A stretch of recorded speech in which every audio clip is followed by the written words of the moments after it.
Well, good evening to you. I hope everyone is doing well. Holy crap, do we have some stuff to talk about tonight. And that's this situation, I'm telling you, is gotten huge. So it's pretty much all I got for tonight, because it's literally the only thing in the nerdy news right now. But trust me, there is plenty to discuss. So,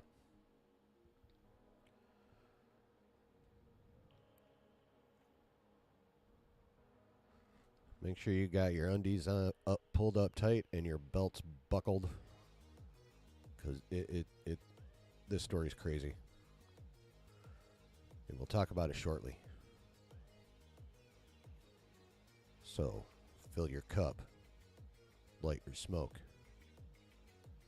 smash the like, and get ready, because this story's crazy.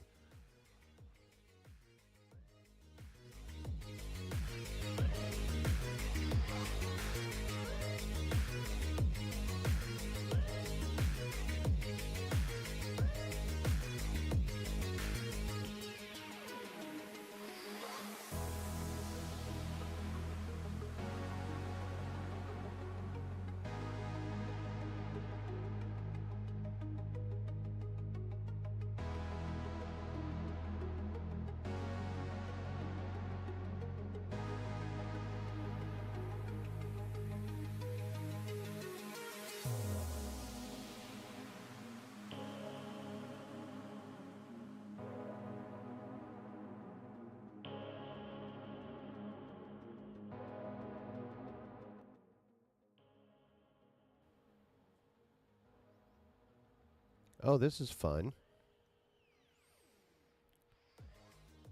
Me camera no worky. One moment, please. Do. Booyah! There we go. Hello. Well, kind of, maybe not. What the crap is the problem here? One mo again. I may have to do the whole plug thing. Please bear with me. Oh yeah, frozen as shit. Alright, one more time. Ha! Ah. Okay. We're gonna have to do it the old-fashioned way. I'm gonna turn the music back up. Please bear with me. Sorry about this.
We are making progress.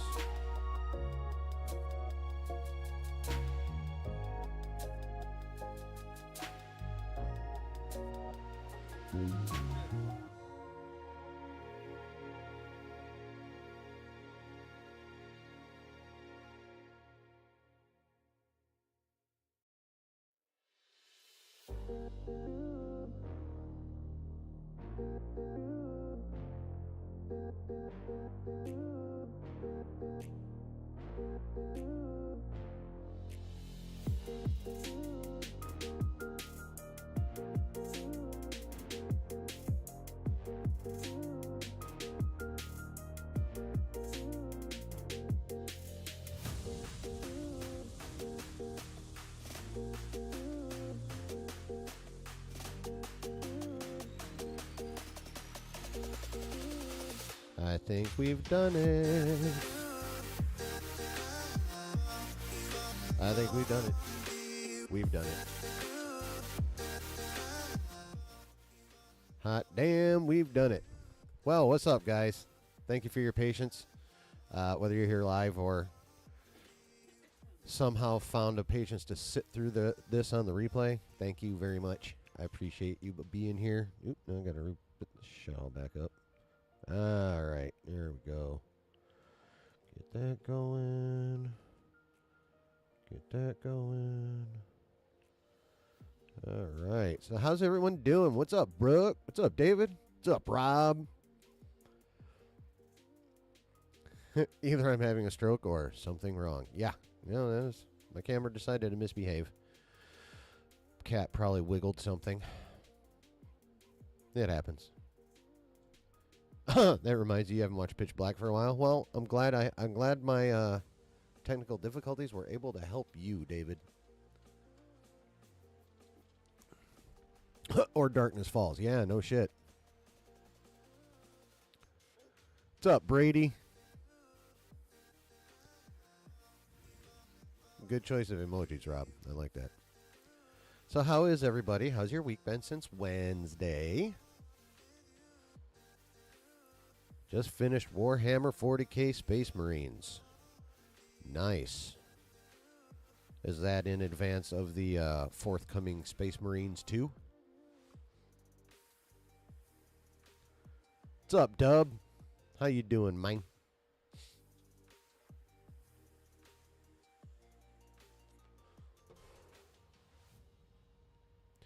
It is good to see everybody. And it's also good to see my camera working.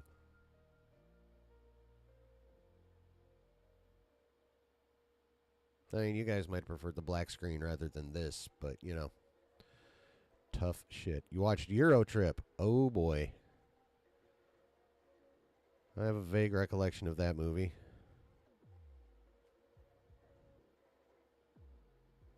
You might get the second one, Brooke? Nice. Yeah. I think I still liked Road Trip better, though, honestly.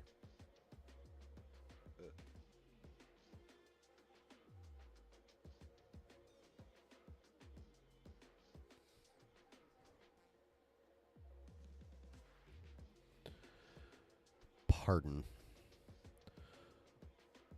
First Space Marines game, you fight orcs and agents of chaos. In the second one, I think you fight Tyranids. Tyranids sound dope. I'm very familiar with orcs. Just about every fantasy thing uses orcs. Agents of Chaos also sounds cool, though. I need to start watching Luton again. Focus on GTA 4 next, as long as you have the time and energy for it, yeah. Road Trip, yeah, Road Trip is definitely better.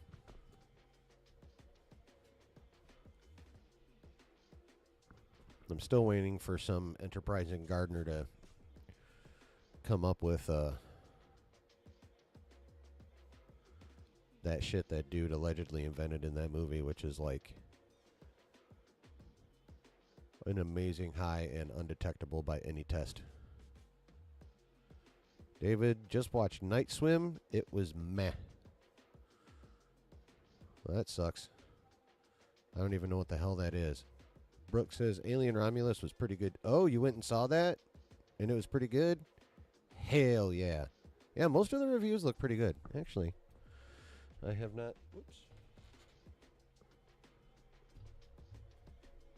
There we go. I have not recently checked... yeah, I don't need this one for that anymore.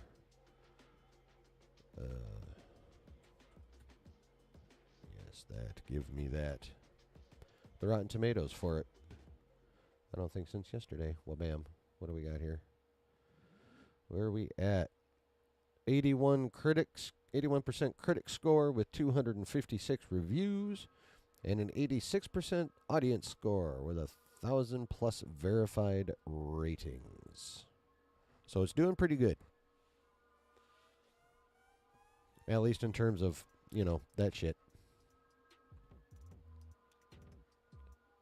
Come on, there you go. So, but yeah, I am very, very stoked to go see this movie. Dub, you saw Romulus and liked it a lot? Nice. This is exciting because I think most of us here have pretty similar. God damn it. Similar tastes for the most part. I feel like.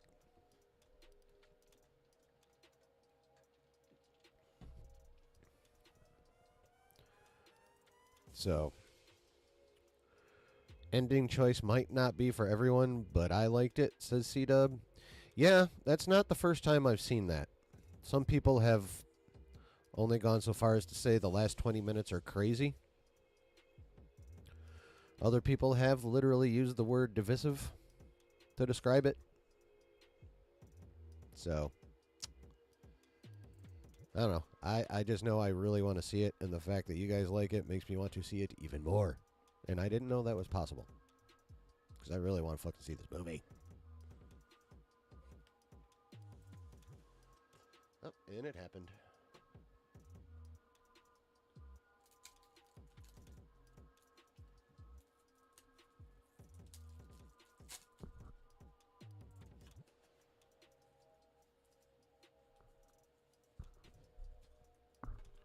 When one puffer dies, there must be another.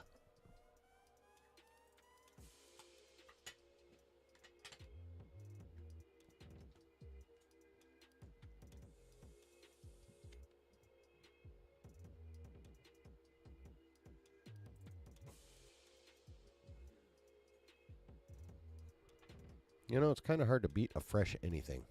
You know, when you have something fresh. Fresh puffers. Fresh food. All that kind of stuff. Fresh is just good.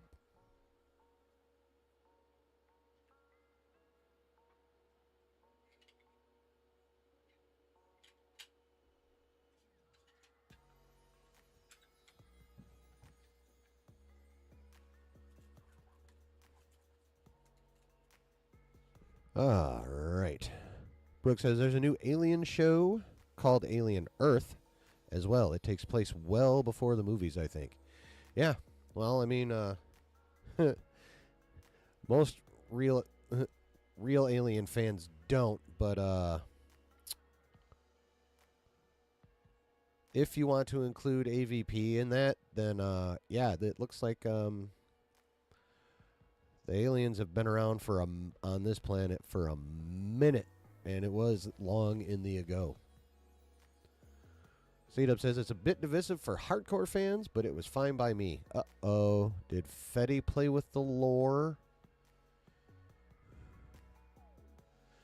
David says Night Swim is a horror film about a swimming pool starring Kurt Russell's son from Monarch. A horror film about a swimming pool. I mean, if you're creative enough, that'll work. It sounds like something like M. Night Shyamalan would try to do, though. You know? I'm actually, C-Dub, I'm actually doing all right. I'm better than I've done in a minute. Well, not everyone here is a nerd venger, so y'all remember how I told you at the beginning of the week my job situation was in flux, to put it mildly. So yesterday morning I went to a company that was having open interviews. So, it's like they can't just look at my resume and ignore it because I'll already be there in their face. So I go to this open interview, they do the tour. Then the actual interview point comes, and evidently I did pretty well because I got recommended for a second interview, and they'll be contacting me Monday or Tuesday to set that up. And this company is dope. So I really want them to hire me. I really want them to hire me. So y'all need to put that shit in the universe.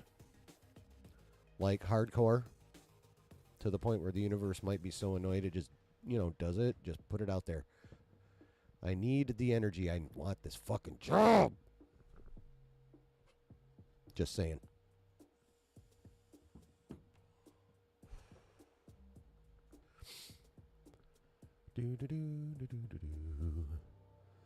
Rob says, random thought. Oh, shit. If you did a reboot of Harold and Kumar, how would you do it? Oh, that's easy. I would make it not multiversal, but I would literally have it to where by some probably black hole or hyperspace related circumstance, somehow Harold and Kumar ended up in the Star Wars universe. And every time they used Earth slang, shall we say, the word would be covered up by something creative, like an explosion or a blaster bolt or an engine, something along those lines. But yeah, that's what I would do. I would stick them right in the middle of the OT timeline and watch it. And just watch. And that would be, here's where the fun begins, in my opinion. I think that would be cool. That's what I would do with a Harold and Kumar reboot. I'd make it sci-fi and stick them in the Star Wars universe and creatively cover their swearing. Brooke says AVP was fun. Yes. Now, Requiem? Yeah, that one definitely suffered the sophomore slump. That one's not that good. So,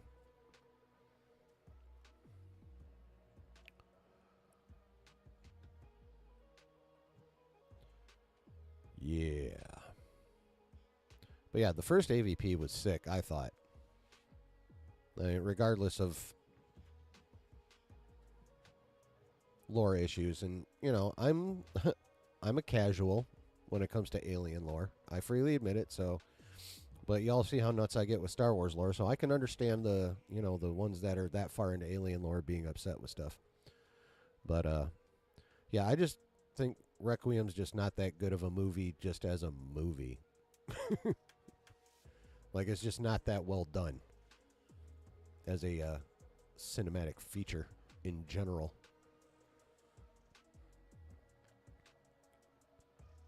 But I'll still watch it. Because it's fucking Alien versus Predator.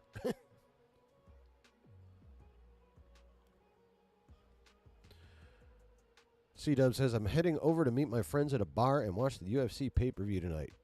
Dude, that's always fun. Have a great time. Just mute me and leave me on in the background. I need the watch hours. Rob says, well, swimming pool isn't a far stretch from a tire. The movie was rubber. Oh, yeah, you have brought that up before. I'm still like...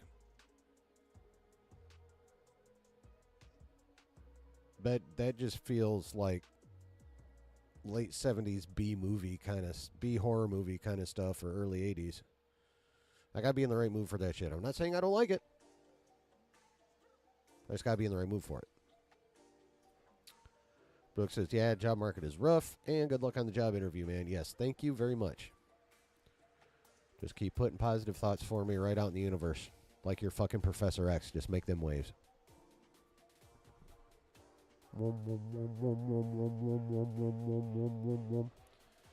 You know what I'm talking about. C-Dub says, I'm in the same boat right now, chilling. Been looking for a good job for a minute now. Yeah, that's the thing. There are jobs, but very few of them are good. I've got passive income from investments, so I'm okay, but damn, is it brutal out there. Well, that's good. It's nice that you have a little bit of a cushion, as it were. David says, AVP for me sucks as soon as the Predator joins forces with that woman. See, that doesn't bother me.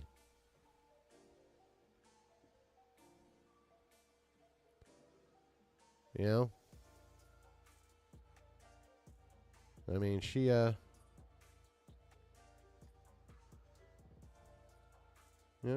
did reasonable violence, and there's also the whole any port in a storm kind of thing, too. Let's face it, the Predator needed as much help as he could get, even if it was just a human. Rob says, well, that solves the DoorDash problem with the original plot. Yeah. Dave says, also the bloke who just made the new Alien film wants to reboot AVP. Yes, he does. But he wants to reboot it with the dude who directed Prey. So I'm okay with it. Matter of fact, I want it. Alvarez and Trachtenberg doing an AVP film where Alvarez handles the Alien part and Trachtenberg handles the Predator part, and then they meld what they need to and give us fucking sci-fi horror violence awesomeness. Yeah. I want that shit all day.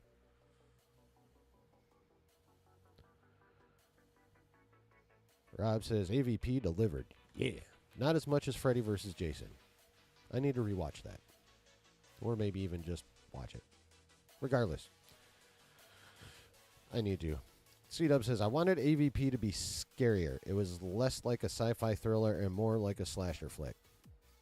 Yeah, they did. I cannot disagree with the fact that the thriller aspect was toned down in favor of more sci-fi action / violence. That is true.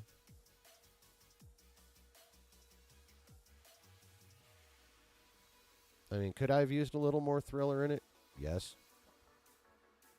But, honestly, considering it's Alien versus Predator, at least for me, in my mind, it probably did need to lean away from the thriller part just a little bit, so you have, like, all the cool battles that the title implies. You know what I'm saying?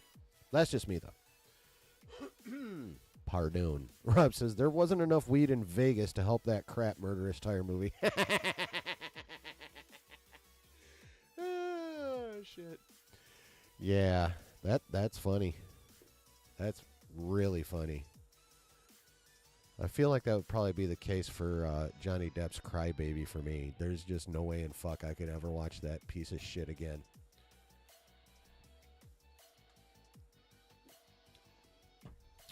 Or Love and Thunder, for that matter.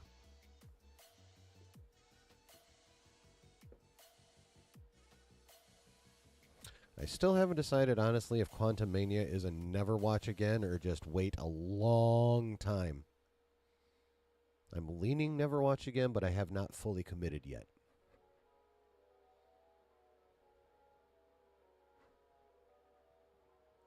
If I'm looking for a little thriller, The Wiz is on Netflix. Fuck off. Love you, but, you know, as occasionally happens. Fuck off. All right. Are we ready to get into this, this DeMayo v. Disney hullabaloo?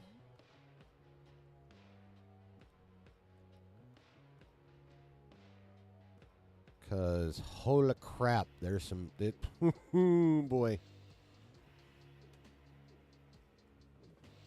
Brooke says, would rather watch Quantumania than Love and Thunder again. Oh, yeah, I mean, if I'm, you know, in a room, gun to my head, and I'm presented with those two, definitely Quantumania every fucking time.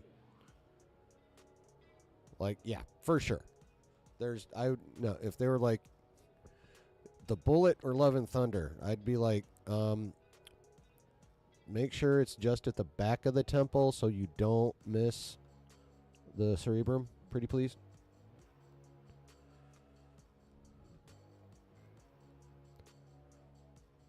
Yeah.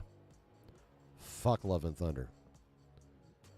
C-Dub, speaking of pieces of shit, Borderlands has thrown its head in the ring for possibly the worst movie of the decade. That's what I've heard. Like, it is universally... I haven't seen this level of universal hate since Madam Web. Like, literally. This is like Madam Web all over again. People hate that fucking movie.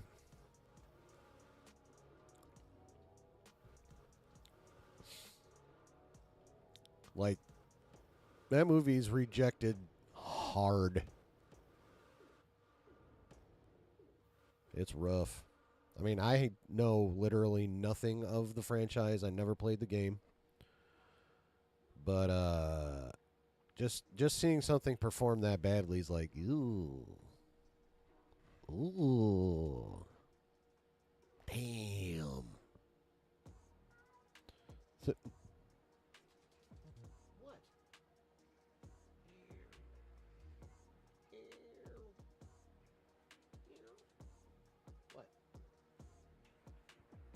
Malice is talking to me about I don't know what. What's up, buddy?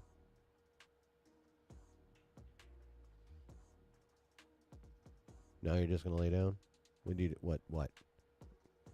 Do not come up here because you're probably the one that fucked up my camera cord. I love you, but no. David says AVP only gets 39 on Rotten Tomatoes with the audience. Well, I mean, it's,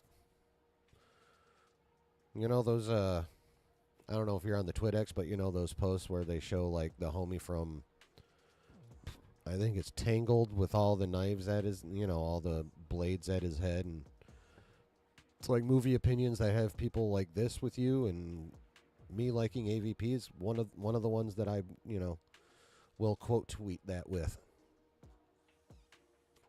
I know that movie's hated a lot. I don't care. I like it.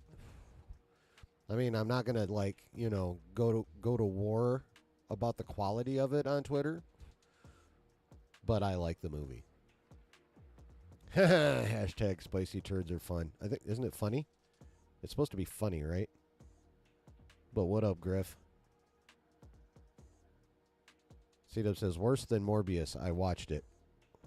What, Borderlands? Worse than Morbius? Ooh. Ooh. Ooh. That's rough.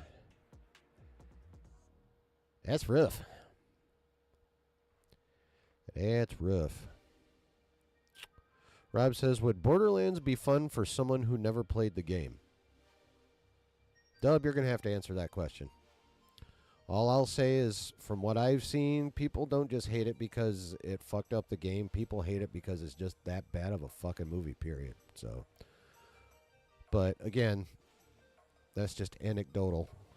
C-Dub's a witness. Rick says, I might just watch Borderlands in theaters tomorrow if I'm in the mood just to see how bad it is. Bro, I'd wait for streaming for that, like, honestly. No, Cito says, no, it would not, Rob. I can literally hear, I don't know what you sound like, but whatever you sound like, I could hear the deadpan in your voice through that message. Brooke says, I heard Borderlands is pretty good as a game. Yes. The game itself, I've heard, is good, and it's fairly popular.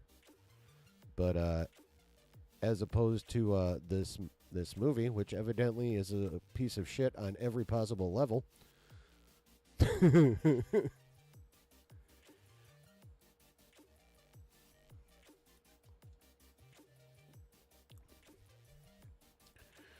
C-Dub says, the movie is just so bad. It's way boring. The entire cast feels like they don't want to be there. Oof, that's rough. It's not even a good bad movie. Well, that's a shame. There are times when I can definitely dig me a good bad movie. Like, I love Danny Trujillo, and I'm pretty sure this is what they are meant to be, but those Machete movies are not good. They're so fucking ridiculous, but I love them because they're ridiculous in the right way. Those are great bad movies. Machete and Machete Kills, they're awesome. David says, Borderlands Telltale game is great. Cool. Hold on, I have a back itch. God damn it.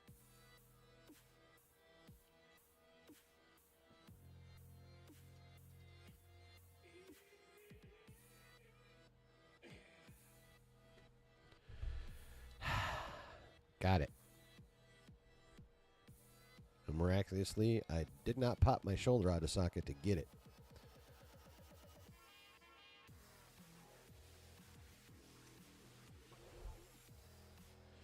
All right.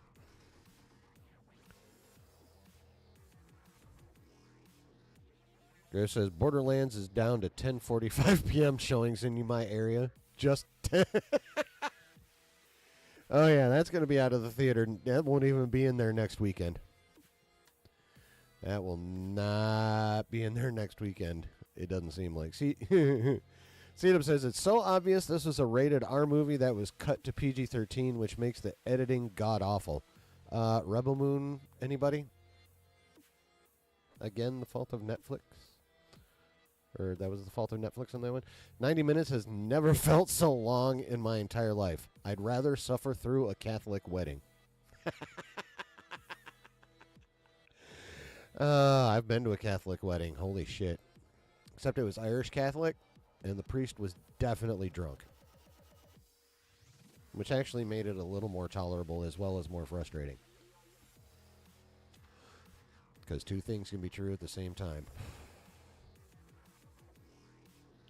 The amusement factor offset the frustration factor at how insanely slow he was moving because he was hammered. A little bit of gambit, and I doubt it. Funny right there.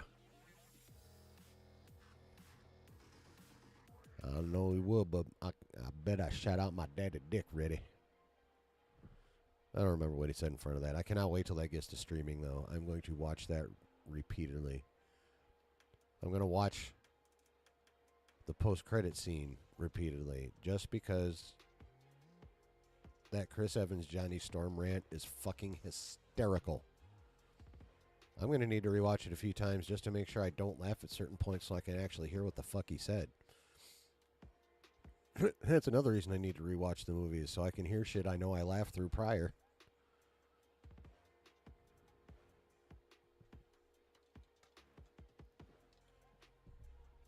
Where is that in terms of the dough right now? Actually, I haven't seen anything on it. Damn it.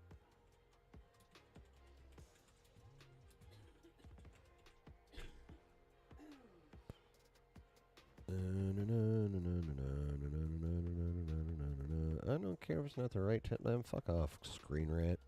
Y'all can suck. Okay. Oh, haven't hit what? Oh yeah, we haven't hit 1.1 billion yet. 1,029,500,000 currently. Damn. That slowed down a bit. I thought we were going to be cruising into 1.2, 1.3. We could still get 1.15 though. But yeah. It's still a $1 billion movie, so success. Womp.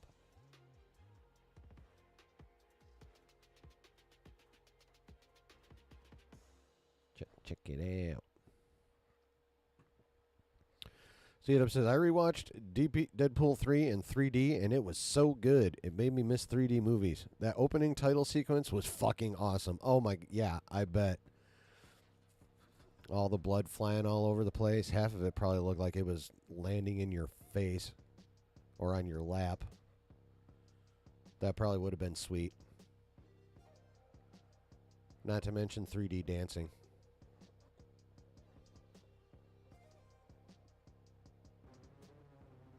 Ooh. Did a spoiler alert. Wah, wah, wah.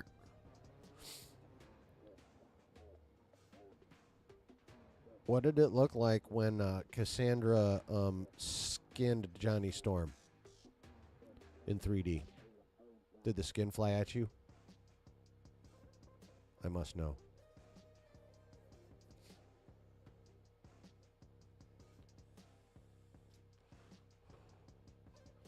Brooke says, I love all the Deadpool films. One of the best trilogies ever.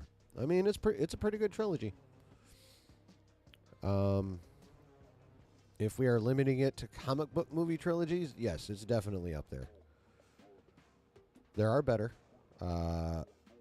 Even as cringe as number 3 is, the Raimi Spider-Man trilogy is better than the Deadpool trilogy.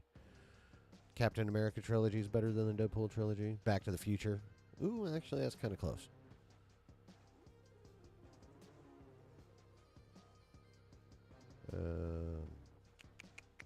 But yeah, Deadpool as a trilogy is pretty fucking good. Griff says, have you seen the new Rockstars video about Beau? No, I have not. I watched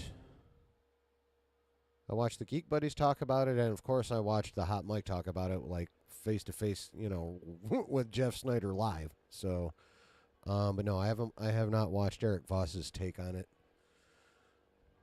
I may. Why? What he have to say?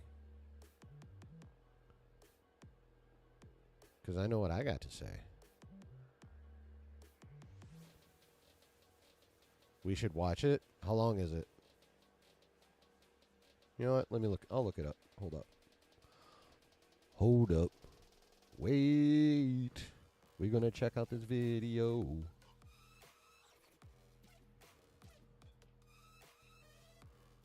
Do. Have I subbed to them? I have not. Okay. I guess we'll have to go this way then. New rock stars. New rock stars. Yes, take me to their channel. Okay. Yeah, let me get it pulled up here. We can watch it. I'm down. Skip it, play it, pause it, unmute it, make it big. Need my headphones so I can hear it.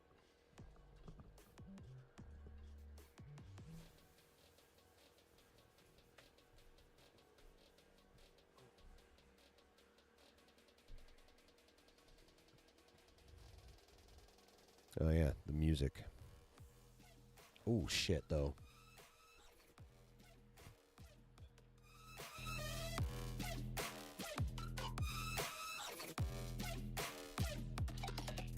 Okay, sorry. That one's a fucking slapper though, bro. I gotta fucking do that.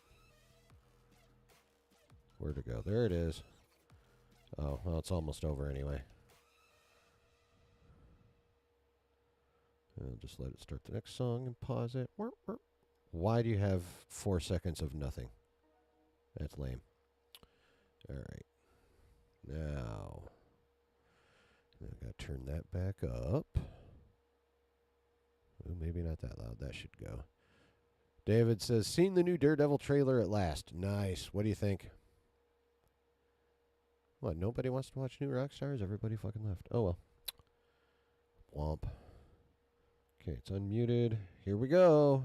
Rockstars, I'm Eric Voss, and what the F is happening with Marvel firing Beau DeMayo, head writer of X-Men 97? This is a news story that we have been quietly watching for months now, hearing all kinds of rumors, but in the past 24 hours, Marvel was forced to finally break its silence on the reasons they say were behind this move, and Beau DeMayo has responded. And this video explaining all of it is a bit outside of the film analysis purview of New Rockstars, but there is so much noise out there that it's very difficult to parse together the timeline, which sources to trust, which statements are in response to what other statements, and how this affected the X-Men 97 series that we saw and what we may see in season 2. And the New Rockstars team felt that we found ourselves in a unique position to properly break down the timeline and to try to help viewers contextualize this story. This is a news format that we are going to try every now and then that we, for now, are calling What the F is Happening? Okay, so X-Men 97 was in development with Marvel Studios ever since 2019. Marvel Animation wanted to revive the animated X-Men series that ran from 1992 to 1997 on Fox Kids. And then, after they made that decision, in November 2020, Beau DeMayo was brought in by Marvel to pitch on this series. This was after he had worked with the writing staff for Moon Knight. DeMayo had also written 2 episodes for The Witcher on Netflix, one in season 1 and another in season 2, we'll get to that later, and wrote the screenplay for the animated spin-off, The Witcher Nightmare of the Wolf. He had also written 2 episodes of Star Trek Strange New World season 1. DeMayo was also one of the screenwriters that Marvel Studios brought in to do a draft of their long in development Blade film. In November 2021, DeMayo was announced as the showrunner for this project, X-Men 97, and later Marvel unveiled character art at San Diego Comic-Con in July 2022. Work had already begun at that point on a 2nd season, and DeMayo's fame had increased as a fast advancing screenwriter, speaker at panels, and he was known for having a very active social media front, posting all kinds of content, including some fitness-related posts. Out magazine called Beau DeMayo in 2022, quote, the sexy gay Marvel writer and showrunner to know, and DeMayo also ran a non-explicit OnlyFans account under the username BeauOnlyFans. And trust me, all this is relevant to this story. So February 15th, 2024, Marvel Studios released a trailer for X-Men 97 and announced...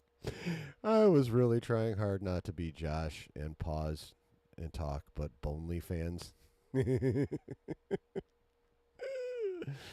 It's fucking great.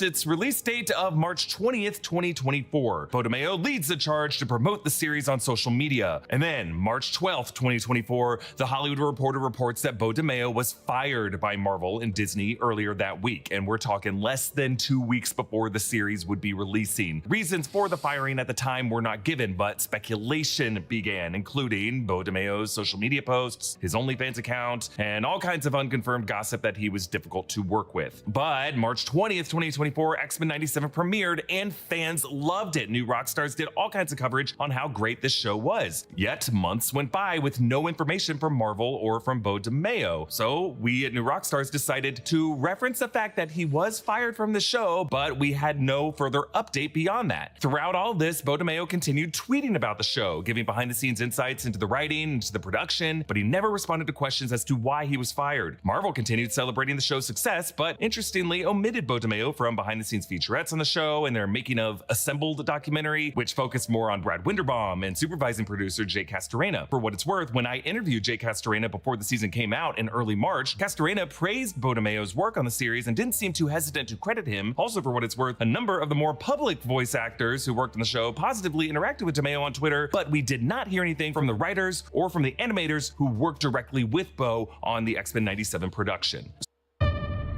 My name is Lucy, and I have to figure out who I am. Sorry, do we know each other? Don't think so. I think she's me. This is part of something bigger than you can understand.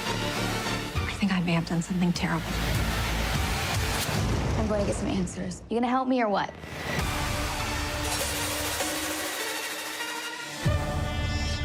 Huh. That actually almost looks pretty cool. Honestly. So after the season wrapped, in July 17, 2024, X-Men 97 was nominated for an Emmy for Outstanding Animated Program. Beau DeMayo is on the list of producers. Yeah. August 9th through 11th of 2024, Beau DeMayo attends D23 and is seen walking the floor at... That was the only fucking Emmy that was nominated for? The fuck? I didn't realize that. Anaheim Convention Center. D23 is hosted by Disney and has a very tight guest list. If he was there representing X-Men 97, Disney would have had to have okayed it. And then, August 12th, 2024, Beau DeMayo tweets that he was not invited to the Emmys by Marvel and Disney, saying, quote, "To those asking, Marvel Disney has not reached out to arrange my attendance to the Emmys for the show I created, hashtag X-Men 97. And then, August 15th, Beau DeMayo tweets that he was stripped of his season 2 writing credits because, he says, of a recent Instagram post showing fan art of himself as a shirtless Cyclops that he had posted during Pride Month. He said, quote, "Firstly, I'm so grateful to have worked on hashtag X-Men 97, collaborating with some amazingly talented folks. Creating this revival was a dream come true, and the support fans have shown is so touching. However, I felt it pressing for me to speak up in the wake of leaving the show. Above is hashtag X-Men fan art I posted on Instagram for Gay Pride in June. On June 13th, Marvel sent a letter notifying me that they'd stripped my season 2 credits due to the post. Sadly, this is the latest in a troubling pattern I suffered while working on X-Men 97 and Blade. I'll have more to say soon, but I must take a step back from social media and find a safer space for me to be out, proud, and nerdy. Stay tuned." Shortly after this, on August 15th, Marvel released an official statement from a spokesperson reported by The Hollywood Reporter. The Hollywood Reporter wrote, "Marvel responded by saying that DeMayo's behavior was the cause of his firing and for him losing his credits. Mr. DeMayo was terminated in March 2024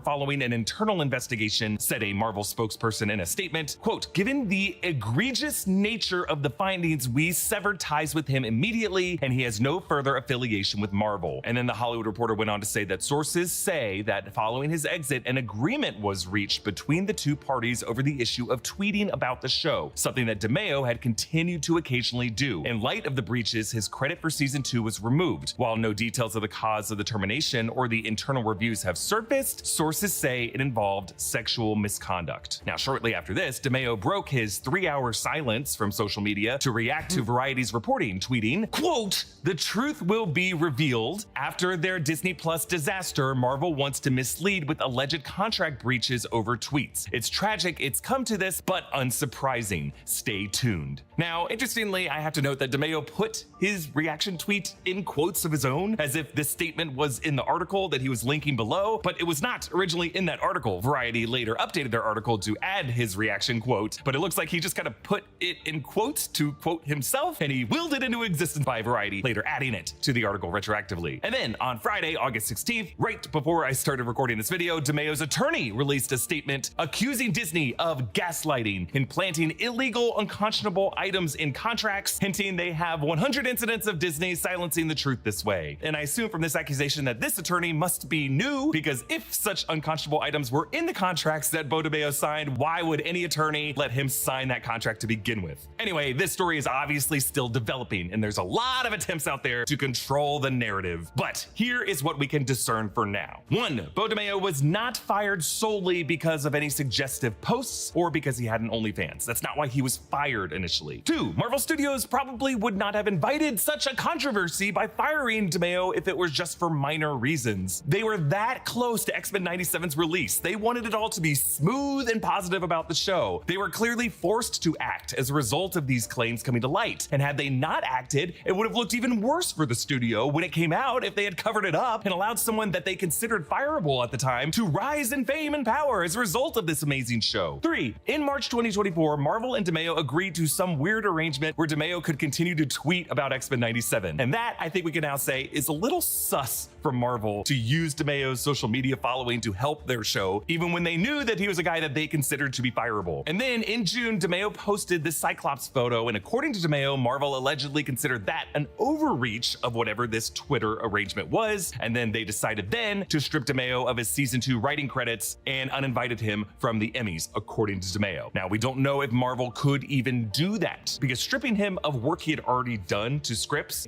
that's a whole separate issue that probably would have been arbitrated by the WGA that would end up in Beau DeMayo getting writing credit no matter what he was accused of. Like, Bryan Singer was still a credited director of Bohemian Rhapsody, and he didn't even work most days on the set of that film. Also, Emmy invite lists are a confusing process that I actually have some experience in a past job I used to have. Like, who gets credited on Emmys for things and who actually gets to attend the ceremony is a big, messy process. And we have to remind ourselves that Disney did invite Beau DeMayo to D23 just last week. And America needs a commander-in-chief who's tough on illegal immigration.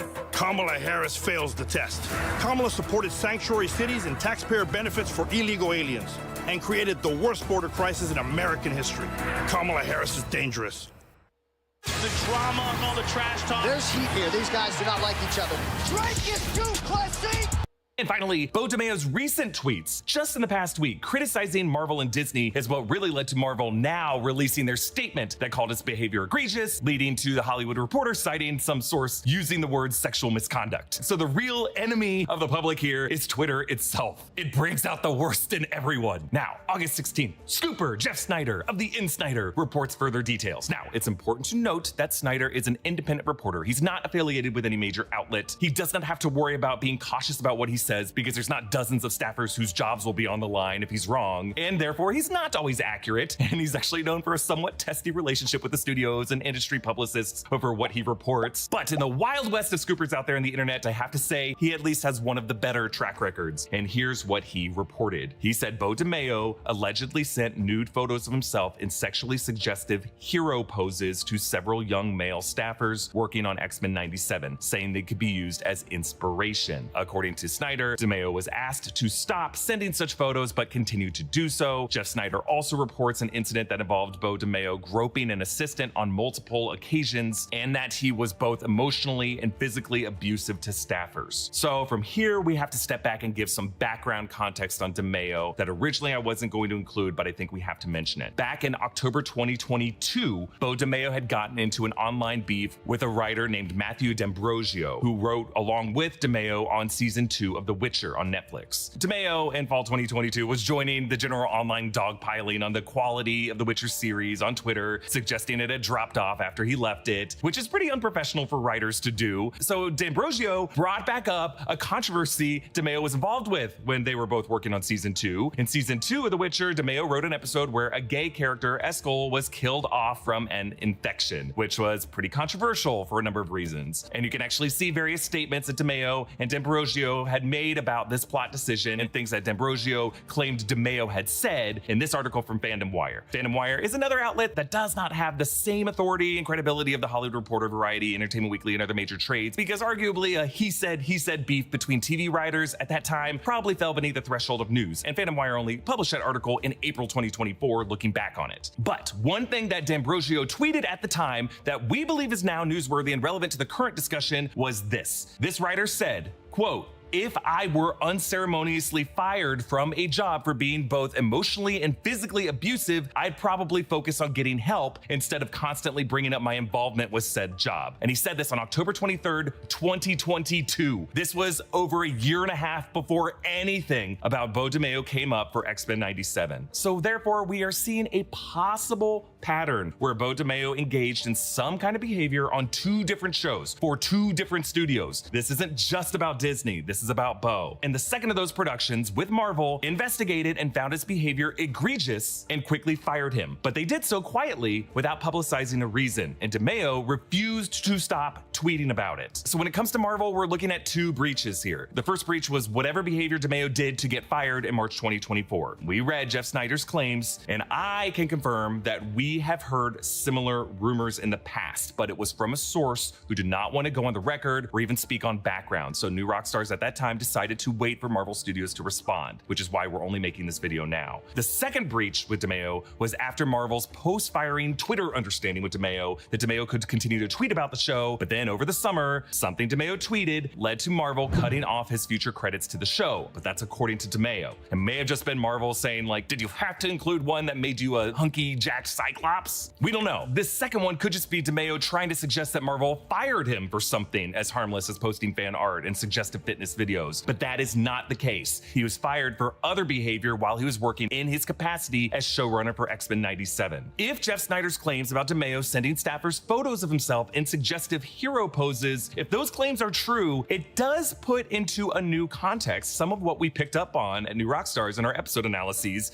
of the character design and animation on the show. Like a number of shots definitely framed in the shot and focused on characters' anatomies in certain ways that I would often call out with a shout out to the creators saying like, we see what you're doing. At the time, these seemed like commentaries on the ways that the 90s run and various animated titles over the decades intentionally or unintentionally sexualize the characters and the way audiences intentionally or unintentionally sexualize them from the viewer's perspective. And these instances in X-Men 97, I have to say, were just not a big deal. It's not what the show was all about, and I think it was probably more a result of me looking too much into things. But there's also a history in this industry of animation actually being targeted at adults, from Betty Boop to Heavy Metal to Jessica Rabbit. And I and various people in my life have worked long enough in this industry, specifically in animation production, to know that story artists and animators and producers occasionally will use themselves and recordings of their appearances and gestures as reference points for animators, but that is not what this is. And we cannot let that history confuse what really does look like a separate instance in which misconduct is being alleged. The quality and the success of X-Men 97 is not solely the work of one creator. Clearly, Beau DeMayo is a talented writer and a talented storyteller with a lot to say. And it's a shame that Twitter is bringing out the worst of him. It's something that Twitter does to all of us. X-Men 97 is clearly a quality show, a successful show, but it was not the work of one creator. It was a collaboration among several artists. The title itself is a continuation from a 90s series created by Julia and Eric Lewald. So I beg all of you, as the story is continuing to develop, pause before you post or repost the claims of any one source, before all parties have had the chance to respond, before considering the context and the timeline that these statements are being made, before you consider how your posting could be serving the agenda of someone you don't really know, despite how effective that person may be at making themselves look like a victim on social media. And I also want to say that anything New Rockstars did to focus on the sexualization of some characters in our analysis of X-Men 97, or just playfully joke about the gossip around Beau DeMayo, if that ended up hurting anyone who worked on X-Men 97, I sincerely apologize. And I hope anyone out there can respect that our patience to report on this story came out of an abundance of caution to not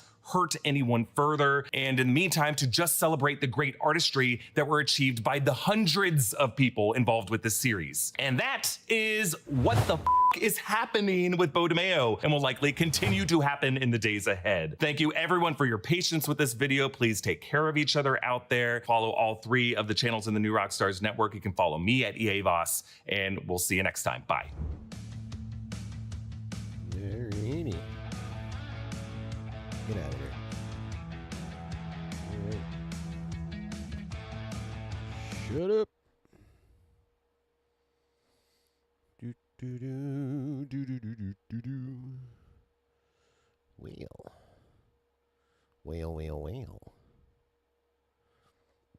Excuse me. Get the music back on. Wapa.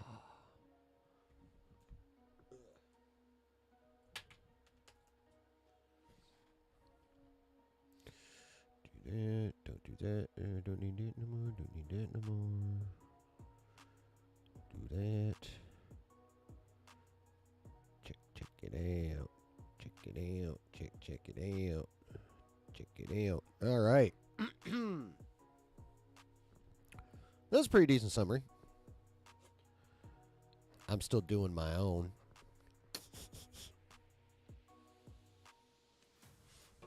That was also a pretty long disclaimer at the end there, too. I mean, I get it.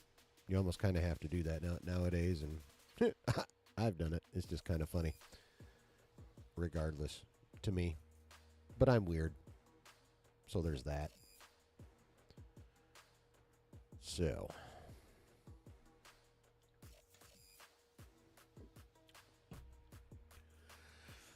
From my perspective, I actually kind of was watching this happen. It was late at night, Thursday night, Wednesday night into early Thursday morning, And what, I think I just got done watching Roast Battle on Paramount Plus. So I decided to check the TwitX, see what was happening. I saw the let's see, let me click there, and then I'll do this. Oh, bam. I saw this post from Beau DeMayo, the one that Eric was talking about. Firstly, I'm so grateful to have worked on X-Men 97, collaborating with some amazingly talented folks. Talks about how creating the revival was a dream come true. Fans are awesome. However, I felt it pressing for me to speak up in the wake of leaving the show. See, that's already a little bit of narrative adjustment, because you didn't leave the show, sir. You were unceremoniously booted from the show.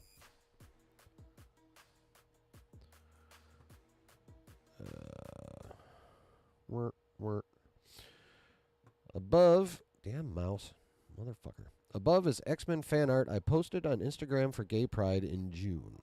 On June 13th, Marvel sent a letter notifying me that they'd stripped my Season 2 credits due to the post. Sadly, this is the latest in a troubling pattern I suffered through while working on X-Men 97 and Blade. I'll have more to say soon, but must take a step back from social media to find a safer space to be out, proud, and nerdy. Stay tuned. Now, of course, on the surface, I was like, well, Disney's fucking dumb. And just as a quick aside, this is after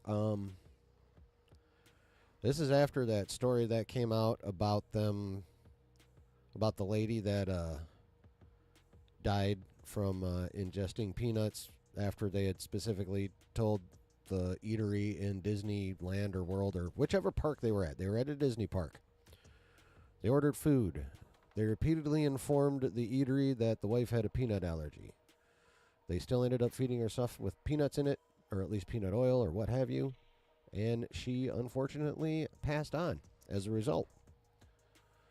And naturally, of course, a lawsuit came from the surviving husband. And then Disney whipped out the fact that evidently in the really, really, really, really microscopically fine print in both the terms of service for Disney Plus and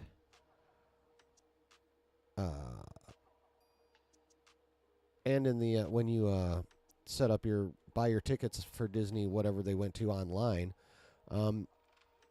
buried in all that bullshit is the fact that once you sign the terms of service, you are not allowed to actually sue Disney in court. You automatically have signed up for whatever issue you have to be sent to third-party arbitration. That was Disney's response. Yeah. That already looks dumb as fuck for Disney, right? So then I see this post and I'm like, well, motherfucker.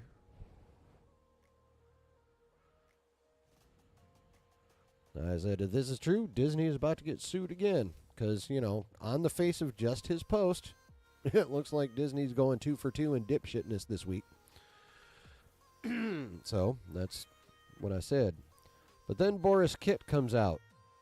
Not too much later. Boris from The Hollywood Reporter. Exclusive. It's Marvel vs. X-Men 97 creator Beau DeMayo. DeMayo said he lost his Season 2 credits over a social media post involving fan art. Marvel shot back saying it involves egregious findings from an internal investigation. Story with @Aaron Crouch. That's the article that Eric was talking about, where an investigation led to egregious results, and so he was fired in March. Egregious findings from the investigation. So, of course, I was like, ooh, Disney coming back hard. Hello.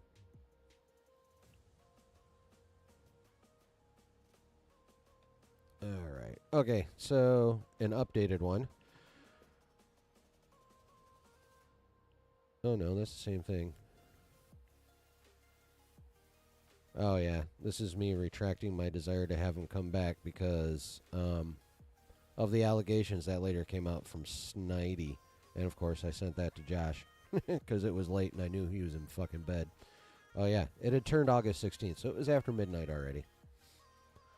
So this all started, like I said, late Thursday night, going into early Friday morning. What's this one about? Oh yeah, the first Jeff Snyder thing. I have some new details on Beau DeMayo's firing from Marvel, and I've reached out to both parties for comment. I'm giving them 12 hours to respond. See you in the morning. So if it was 1-ish here on the East Coast, that means he posted that at 10 p.m.-ish on the West Coast. So, of course, me being me, I had to do that. Oh, yeah, professional baseball player had a glow-in-the-dark Star Wars lightsaber bat for Players Weekend. I thought that was pretty dope. Josh's thing. Some random stuff. Okay. Jeff Snyder's post the following morning. Sexual misconduct inside the Beau DeMayo allegations that cost him his job on X-Men 97.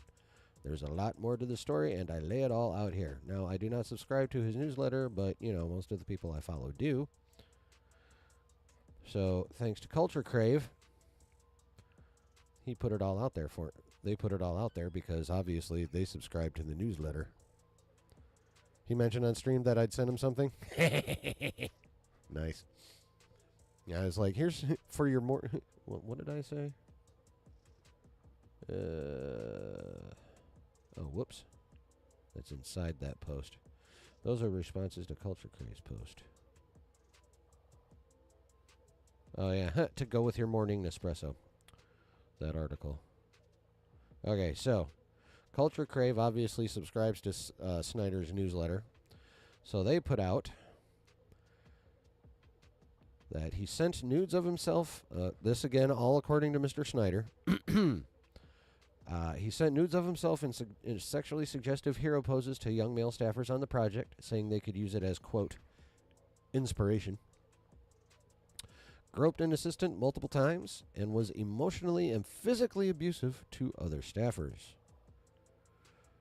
In a follow-up response, DeMayo was asked to stop sending such photos, but persisted anyway. DeMayo was also reportedly let go from Netflix's The Witcher for similar behavior. And this is the only time I ever see this mentioned. Brad Winderbaum reportedly was the one who failed to look into details around his The Witcher departure. That is actually true. Winderbaum's the one that hired him, if I am not mistaken. So, yeah, that's my reaction, of course. And then, in Deadline, we got DeMayo's lawyer's response. Where's that damn article?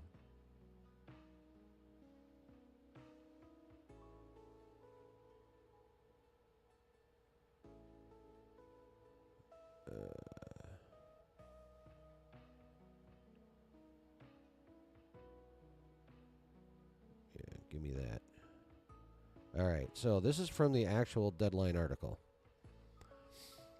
Exclusive.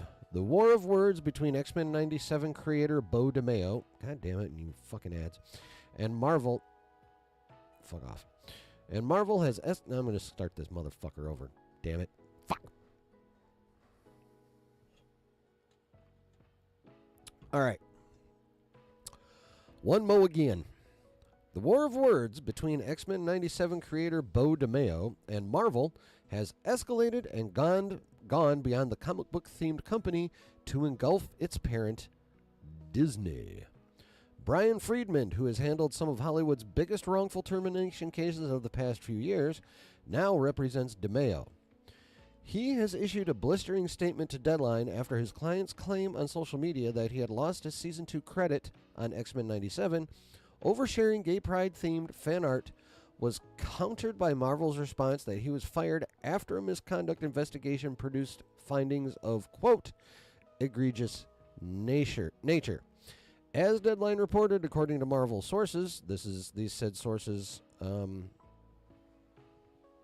being Snyder's, DeMayo was investigated for alleged sexual misconduct, and the credit removal was due to breaches of the two sides' separation agreement.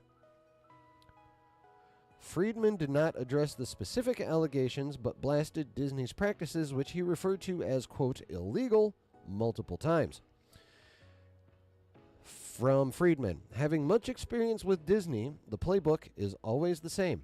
Family-friendly on the outside, but secretly attempting to plant illegal, unconscionable items in contracts that silence the truth and stop the employee/customer from asserting basic constitutional rights. In the past few years, the top lawyer has sued Disney on behalf of such clients as former ESPN broadcaster Sage Steele. Oh, there's more too. This guy's gotten around. As we will explain through detailed examples, which we will roll out in detail one by one, Disney's model is a very clear and a repetitive illegal pattern, Friedman continued. Once it gets challenged or exposed, the gaslighting and redirection of the blame toward anyone willing to tell the truth starts through an international, well-oiled publicity machine. As for his client, Beau DeMayo wants nothing from Marvel/Disney except the truth, Friedman said. He will bravely tell the truth, so will I. Stand by.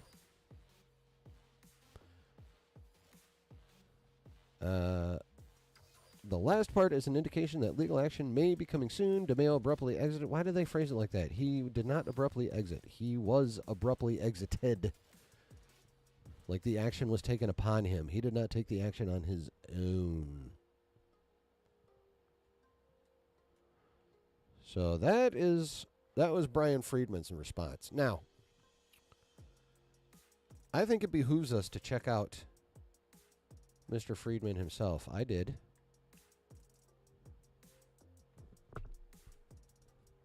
Because I wanted to know what his client list looks like. Who are all these people he has represented in wrongful termination suits?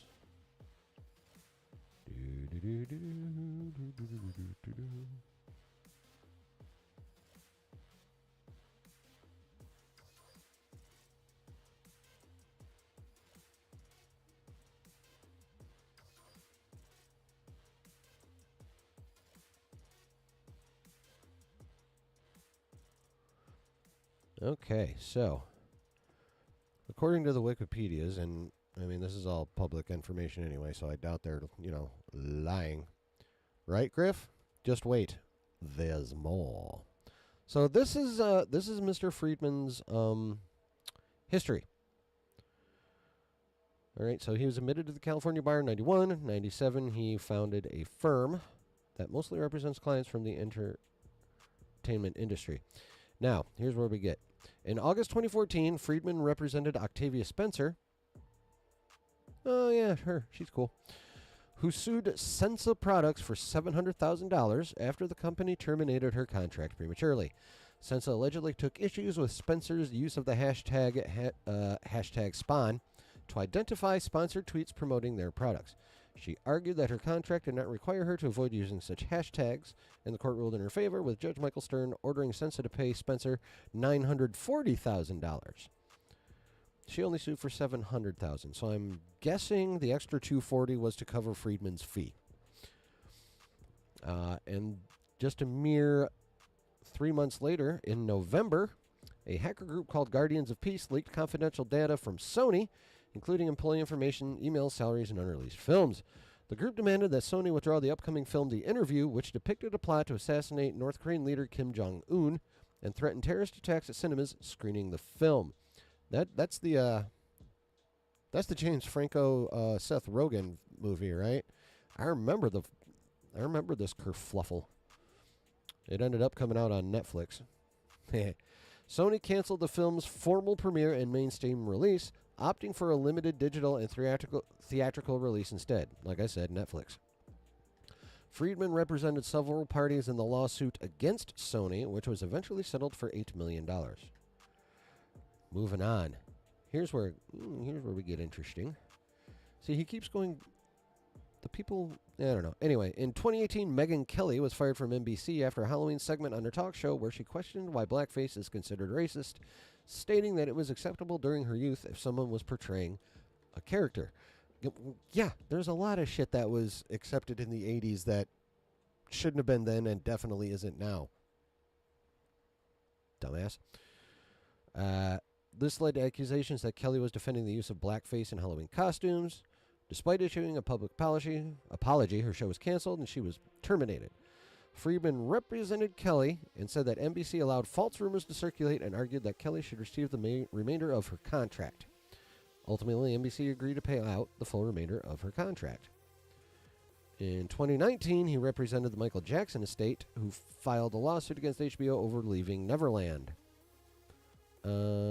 After Michael Jackson's death, his estate faced debt-related issues. Friedman, alongside Howard Weitzman and executors John Branca and John McClane, worked to resolve a reported $500 million in estate debt and a $100 million lawsuit against HBO related to the documentary, which detailed allegations of child sexual abuse against Jackson. Doesn't really say how that turned out. Interesting.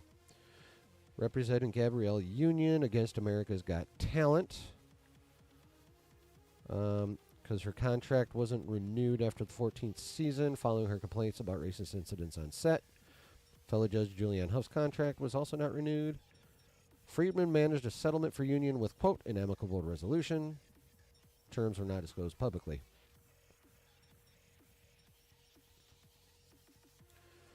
He represented Chris Harrison after he faced backlash after defending a contestant. Got Harrison money. There's more. I believe he represented... Yeah, give me some other cases, Brie.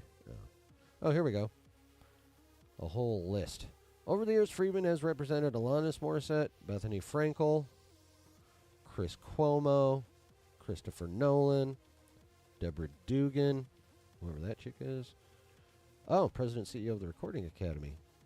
She was. Or, yeah. Diplo, Don Lemon, FKA Twigs. Oh, she's the one playing... Oops, I didn't mean to do that. Playing the girlfriend in the new Crow movie that I don't know what the fuck they even made that for. Anyway, Jeff Ross. Oh, yeah, that dude. Yeah, I'm not surprised the Roastmaster General pissed people off. Julia Roberts, Kate Beckinsale, Kevin Spacey. When did he... I wonder if he's the one that represented him in Britain. I mean, if so, he was effective because he got him cleared in Britain. Lil Pump, Linkin Park, Mariah Carey, Mike Richards, Quentin Tarantino, Robert Downey Jr., Seth Rogen, Tucker Carlson, and Vin Diesel. All right.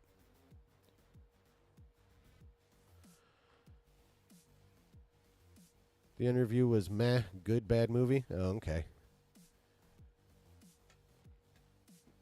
So, it would appear Mr. Friedman knows loyalty to nothing but money, because he has served, like for those who are interested in the politics of everybody, he has obviously served as legal counsel for people on both sides of the aisle.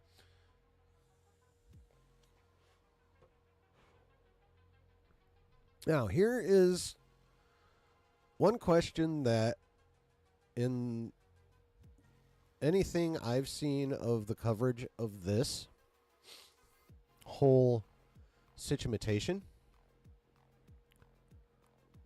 including all of the, the big-time YouTubers that talk about this shit, like New Rock Stars, Roka, and all those. Yes, Roka actually is a big-time YouTuber. Accept it. Not that big, but he does pretty well. So, anyway. Excuse me. I've heard nobody ask this question, and I'm honestly surprised. Someone probably has. I just haven't ran across it, so. My question is, when exactly did Beau DeMayo retain Mr. Friedman? How long ago? And if it's been a minute or even... just a couple weeks prior to all this, is Beau DeMayo suddenly coming out of nowhere and attacking Disney, which is exactly what he did. Because prior to this, it's mostly just been, positive tweets. A lot during X-Men 97 and, just little bits of stuff here and there. But he hasn't really gone at Disney until now. Right? And the question then becomes, if even a little bit of the allegations Snyder reported are true, and Disney has this on you, why the fuck are you poking the bear, bro? Disney had not put out that you were allegedly handsy and allegedly sending unwanted pictures of yourself in various states of undress and being emotionally and physically abusive. They hadn't said shit. Not officially. And even even the scoopers and leakers who may have known about it for a minute, they were sitting on it. This had not come up, bro. Not until you started throwing shots. So how does him starting throwing shade Disney's way make any fucking goddamn camera? How long has that been like that?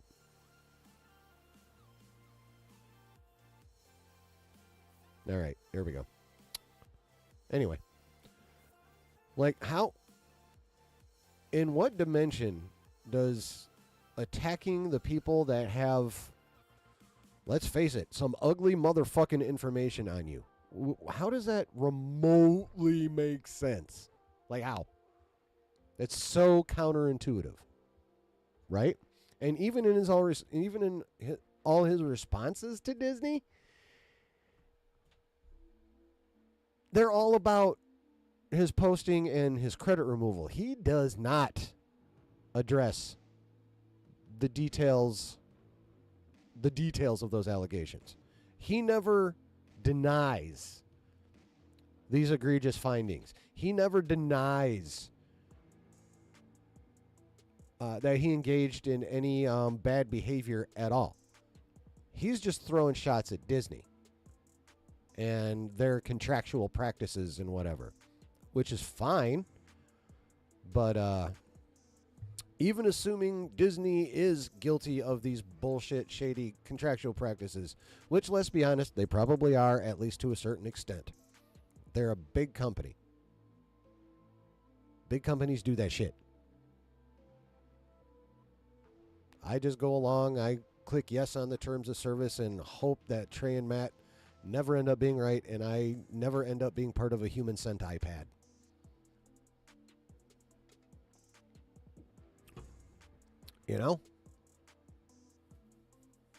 Or, well, I don't have a food allergy, but, anyway, that whole arbitration thing. But regardless, yeah, Disney's a big company, has done some shady contractual shit, more than likely, has plenty of times before, and even after this, probably will plenty times again. But sneaky, shady contractual stuff pales in comparison to emotional, physical abuse,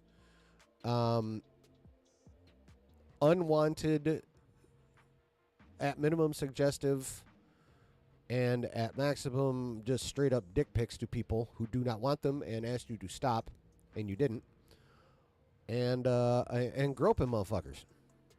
I'm sorry, all that is much more significant, at least in the short term, than shady contract practices. So why in the holy hell would you do this? Griff says, true, he was poking the bear with a flaming 2x4. I don't know that I would have used the word flaming since we're talking about Beau DeMayo, but yes, I get what you're saying. And I know you didn't mean anything by it.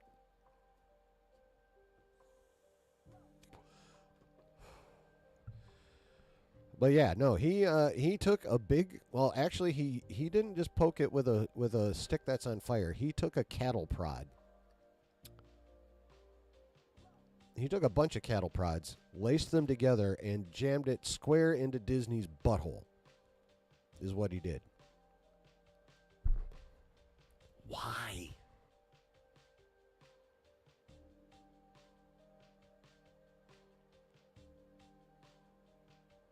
Griff says, if what we've heard is true, it sounds like he may have been high on power. That is possible. I'm inclined to believe. What are we doing here?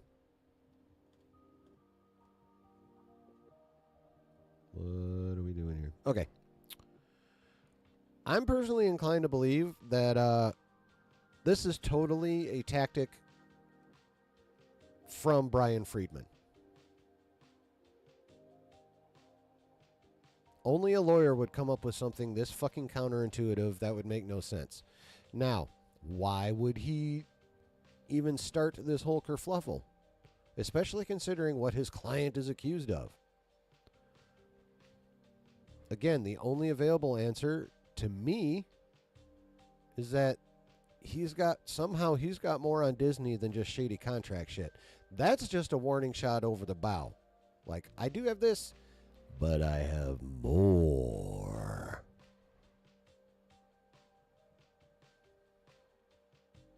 That's what it seems like.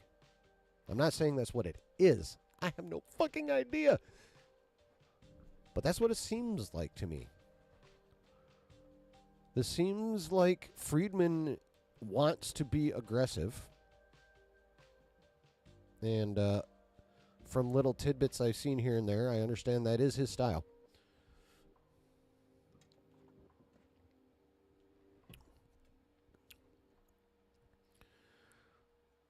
Griff says, because Disney wants to keep this under the rug. Why? Who knows?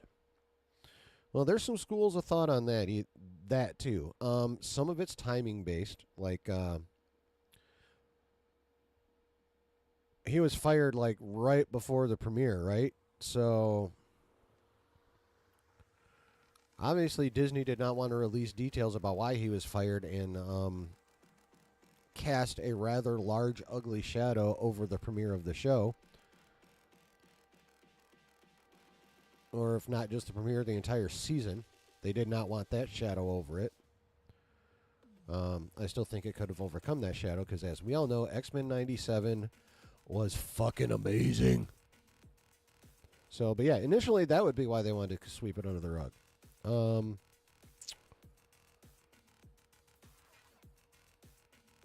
And, you know, once it's under the rug, logic dictates, may as well just fucking leave it there. And it seems Disney was perfectly willing to do that. Until, until for whatever reason, late Thursday evening here, regular evening in Cali where he's at, he decided to start throwing shots. Counterintuitively. Except maybe to his lawyer. Griff says totally opposite of what happened with Acolyte.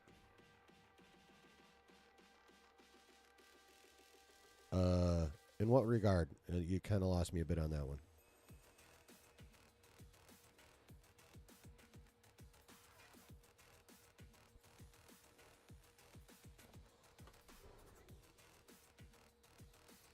I'm not quite sure what you mean there, Griff. So now there's even a couple more questions. One, what does this lawyer have that makes him think he can adopt a strategy this insanely aggressive? Like what? And you'd think it'd have to be something just massive, a lot bigger than, you know, fucking around with the fine print of terms of service or contracts of any kind. Terms of service with customers, whoever they hire to get a movie or show going.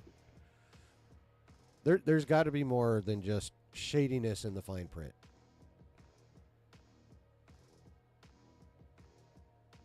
The question is what? Another question is whatever, other than what is it? The next question is is it really enough to remove some shade from Beau DeMayo and those extremely serious allegations? Like, is what Friedman may have that big and that damaging to Disney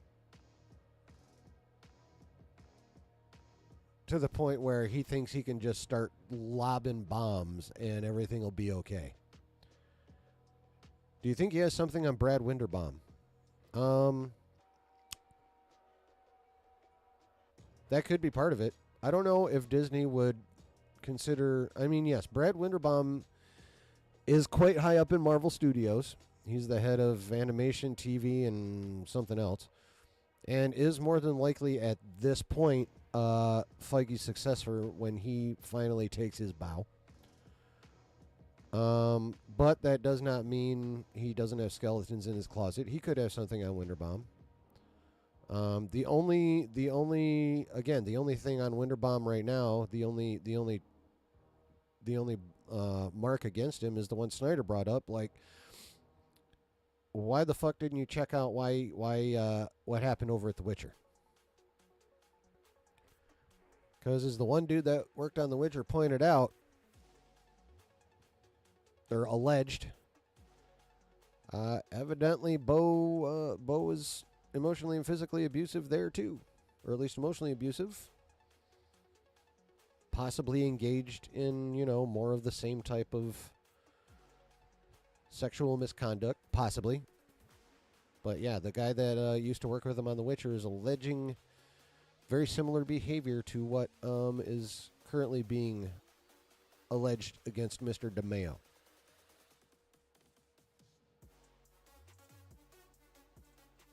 So, I mean, at minimum, there is that question to be answered, is why the fuck didn't Winderbaum do his due diligence before hiring this dude? Now, as for if Friedman has something like hardcore on Winderbaum, the fuck knows. But we're talking Hollywood exec here, so it's fucking possible. I doubt you don't get to be that powerful in Hollywood without acquiring skeletons of one form or another. Actually, you don't acquire that level of success in anything without accruing at least a couple skeletons, without being at least a bit selfish and a bit shady and a bit Machiavellian. Like, it is an unfortunate truth that to get to the tippy top, you got to step on motherfuckers. Sooner or later.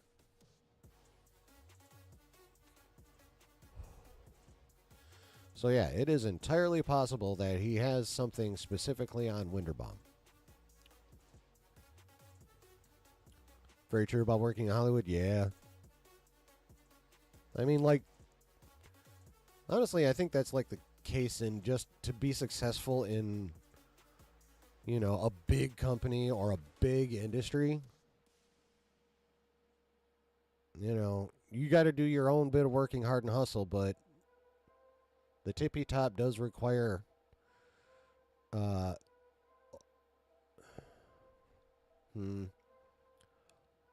less than honorable tactics at certain points in time.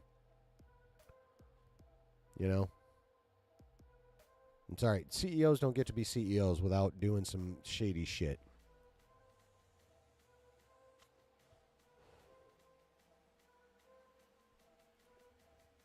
And that includes Chick-fil-A and Hobby Lobby. I don't give a fuck. Humans are humans. It's just the way it is.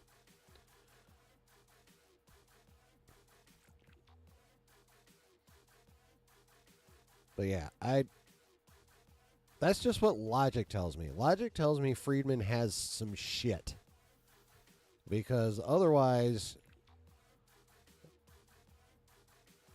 I don't know what the fuck he's doing. And like his history of litigation and his success rate tells me he wouldn't do something this outlandish unless he felt he had the goods to make it work.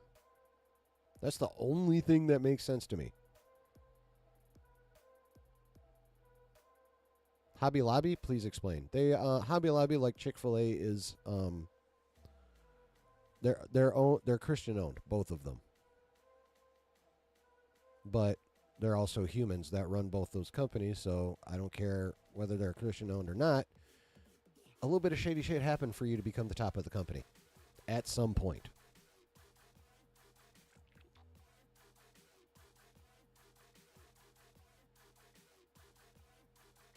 It's just the way it is.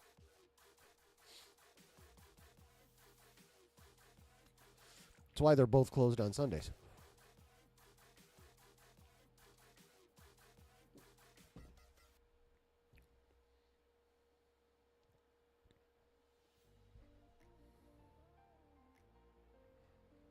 It's just human nature.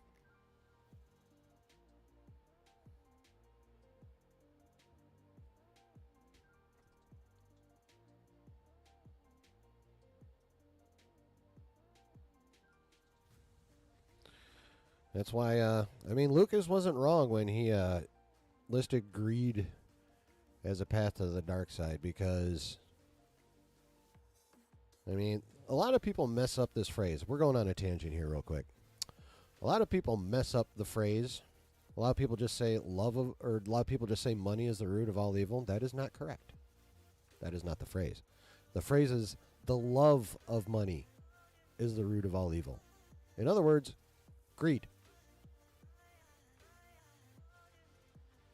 To desire something so strongly you're willing to do anything to attain it. That is the ultimate core of greed. And in order to be, if your desire is to become a CEO of a large company, if that is what you are greedy for, you're going to have to do some shady shit.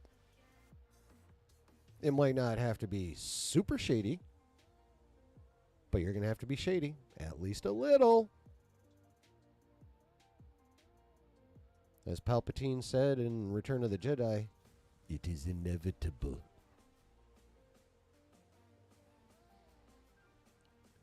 Because we're all fucking human in the end.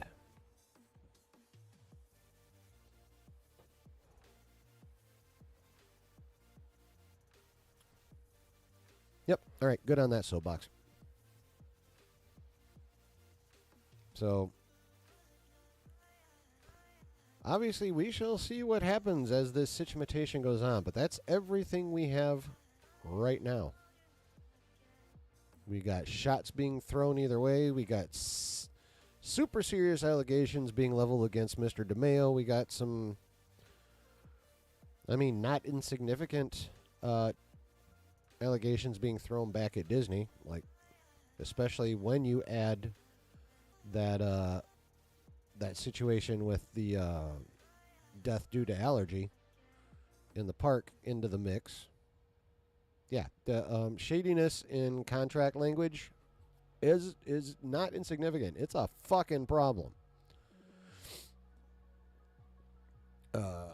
Chris is glad I could contribute to the soapbox. Good. I mean, I appreciate it, man. I appreciate your contributions. All of them. Hashtag spicy turds are funny. Excuse me. So I'm sure there'll be more to come. Now, here's the question. How much will actually come to light, or will Mr. Friedman walk into Disney, the Disney executive building with his briefcase, go into a conference room with one of Disney's, with, you know, some of the members of Disney's legal team that are in charge of this, drop some shit on the table and go, we can enter a war of mutually assured destruction, or you can write a check.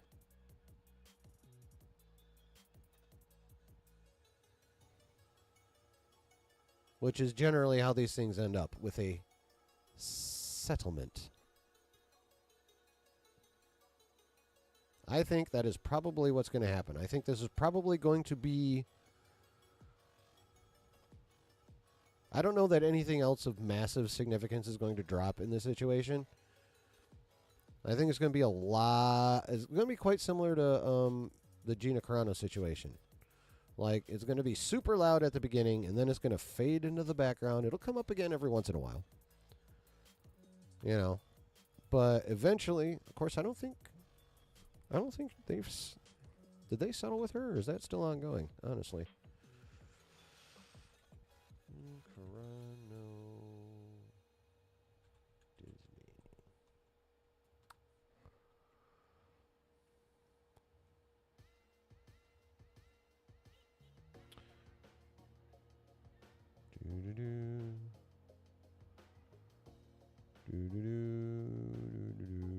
Disney. What do we have here? From Bloomberg Law. Ooh, interesting.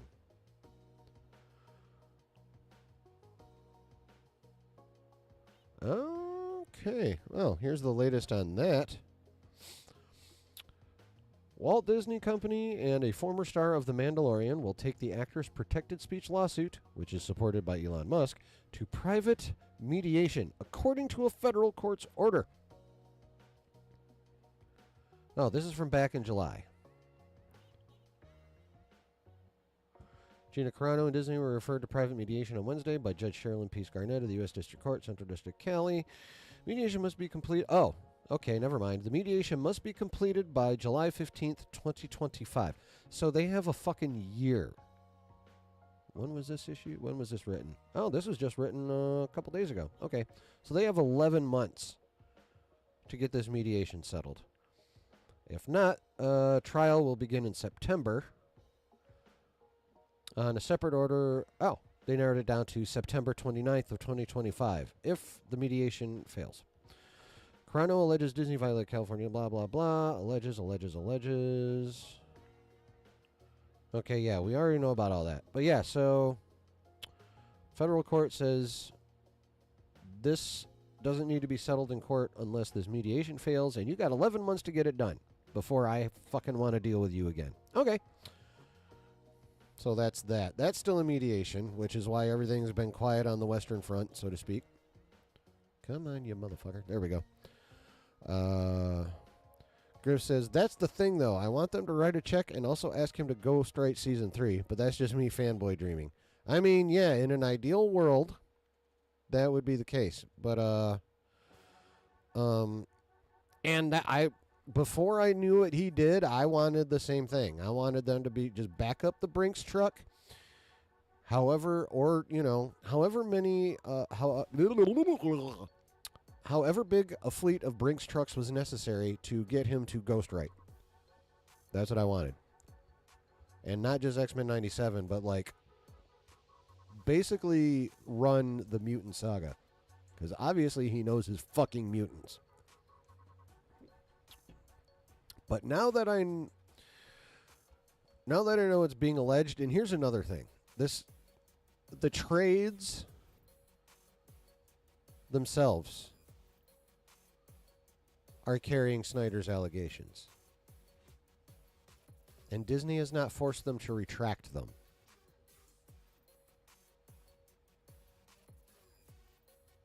So that tells me there is definitely some veracity to those allegations. Like, I believe pictures were definitely sent. I believe he probably was, at a minimum, verbally abusive. Cussing motherfuckers out, getting loud, throwing shit.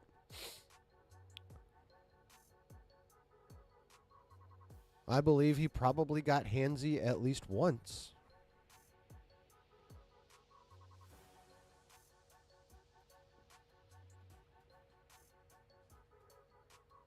And I'm sorry, sexual misconduct, I don't want that motherfucker writing anything anymore. Fuck that guy. I don't care how talented he is. Fuck that guy. If this shit is true. Fuck that guy.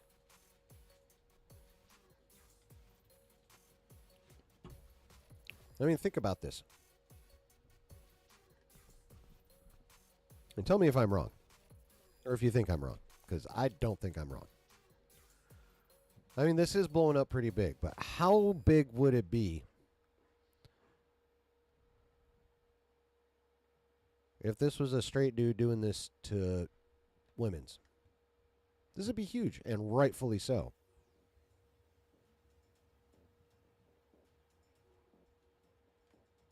But let's face it, dude-on-dude crime is not as interesting.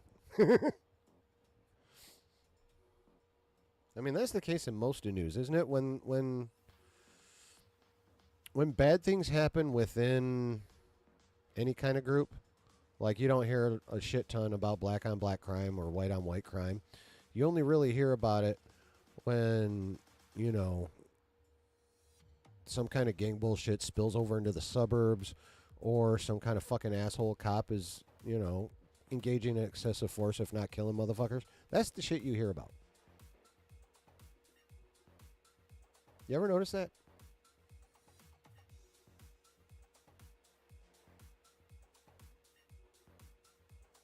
So,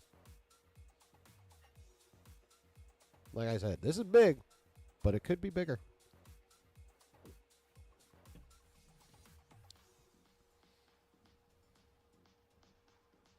Chris says it'll be an arbitration forever with Disney. Yeah?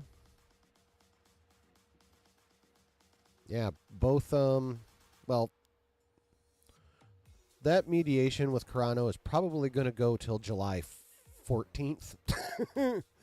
Like, honestly, and then I think, I think end of business July 14th, they'll be issuing a statement and a check. I don't see that going to trial. I mean, no matter what her lawyer says, I'm sorry, Gina, you don't want to see the inside of a courtroom. You don't. I don't care what you think you have. Unless Disney was treating you like Beau was allegedly treating his staff, you got squat.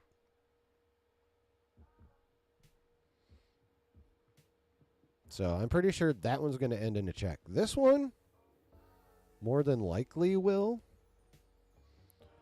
It's going to be very interesting to see. I mean, something's going to get filed. They're going to end up in front of a judge, at least for a little bit. Now, what the judge ends up seeing and what the judge ends up deciding, that's going to be interesting to find out.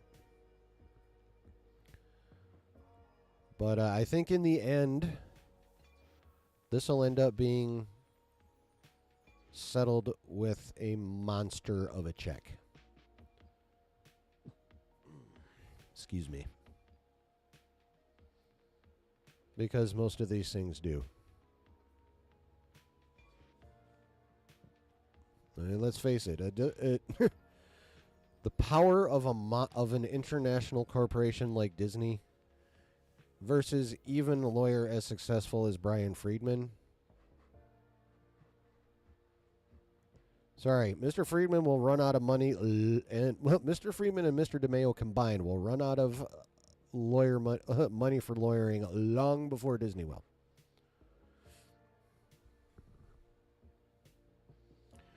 Because that's what it always is when someone tries to take on these big companies. Now, there are success stories, Aaron Brockovich being a huge one.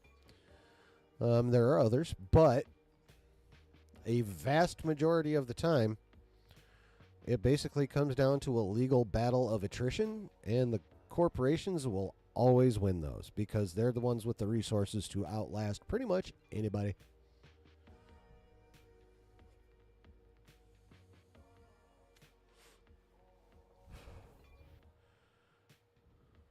They. What's up, Jay? They who, Griff? Should I have said they in one of my statements? Did I fuck up? What are you talking about, man? What are you talking about? How you doing, Jay?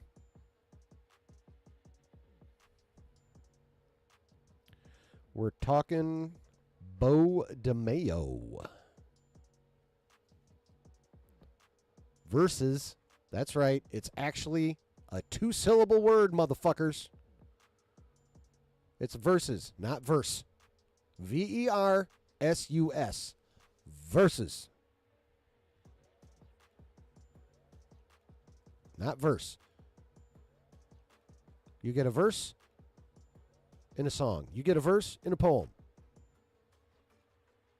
It's not a verse between two people or two entities. It's verses. Hey, Mer. How you doing, girly girl? Griff said they will settle out of court. Numbers will get scribbled on pieces of paper and agreed upon. Yep. That is probably what's going to happen.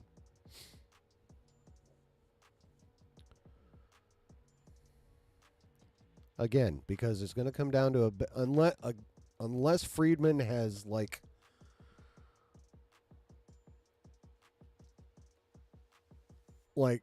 all just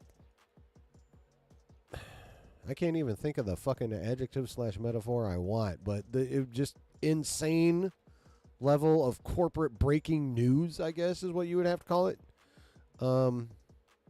Yeah, Disney's going to win the battle of attrition. Happy to be home from the hospital, Mer says. Yeah, I would be if I were you too. Like, who the fuck wants to stay in a hospital? Not this guy.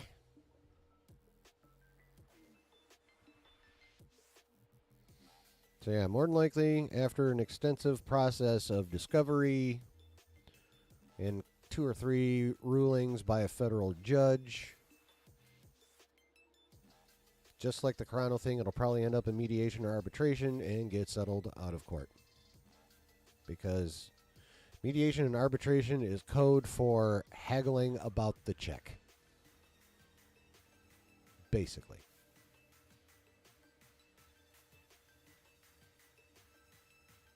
To go with a Star Trek reference, it's essentially 2 Ferengi in a room trying to agree on a price.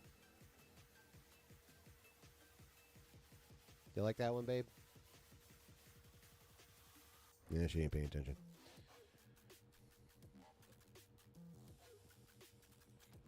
But that's essentially what that shit boils down to most of the time. Just a big old... You motherfucker.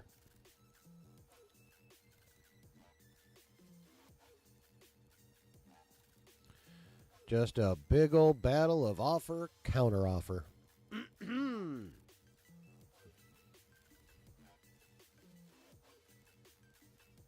Although I would fucking love to know what Friedman has that's giving him such confidence. I mean, who's with me on that? Who wants to know why Mr. Friedman is confident enough to be throwing these kinds of shots at Disney when his client has this level of allegation against him? I want to know. I want to know bad.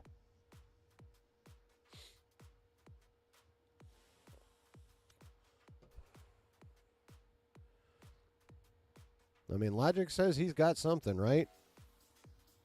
Because the alternative, logically, is he's a little nuts.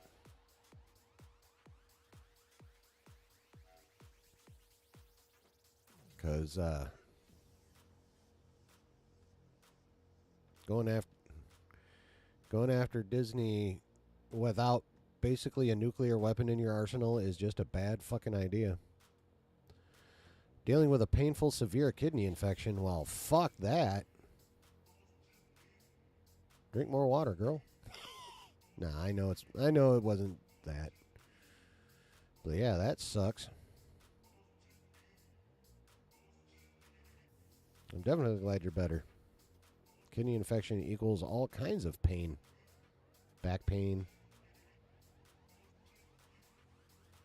Pain in your nether regions, I would imagine. Griff says, hot take. Could it be something on Feige?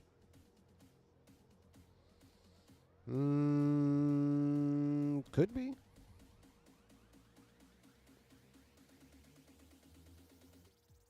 I mean, in a situation like this, like almost nothing is completely out of the question. I would give that really low odds, though, on it being Feige. I feel like it would have to be...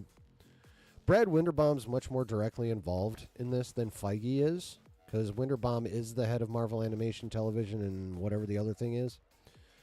So, If there's a Marvel executive that the lawyer has shit on, it's probably Winterbaum. But having something on Feige is not, I would not say is completely impossible. I would just say it's highly improbable. That's just my opinion, though. David says, if things go really bad, he could share a cell with Kang and have a supervillain to himself. True. That's true. I mean, of course, given his talent, he'd probably write King properly and escape. Rose says, it sucks and I'm exhausted all the time from the infection, but my food options are way better now. Oh, I imagine.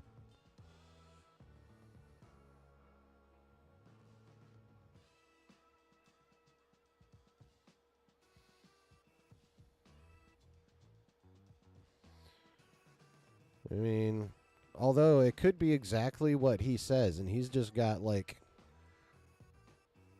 more examples of that shady contract stuff that has led to some really bad shit, of which the one lady from the peanut allergy incident could be just the tip of the iceberg when it comes to that kind of contractual shadiness. And if that's the case, like if he's got a long enough trail and a big enough pile, that could be all he needs. Like it could literally be he's got super shitty examples of super shitty things that have happened as a result. Or actually no, it would be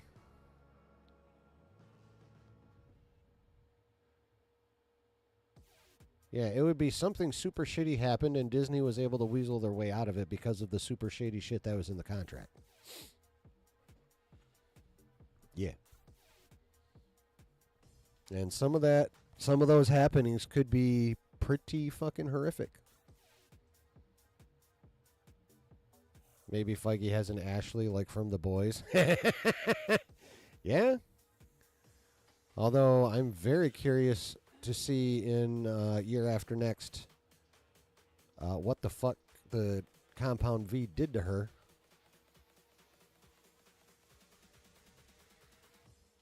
Star, what's going on?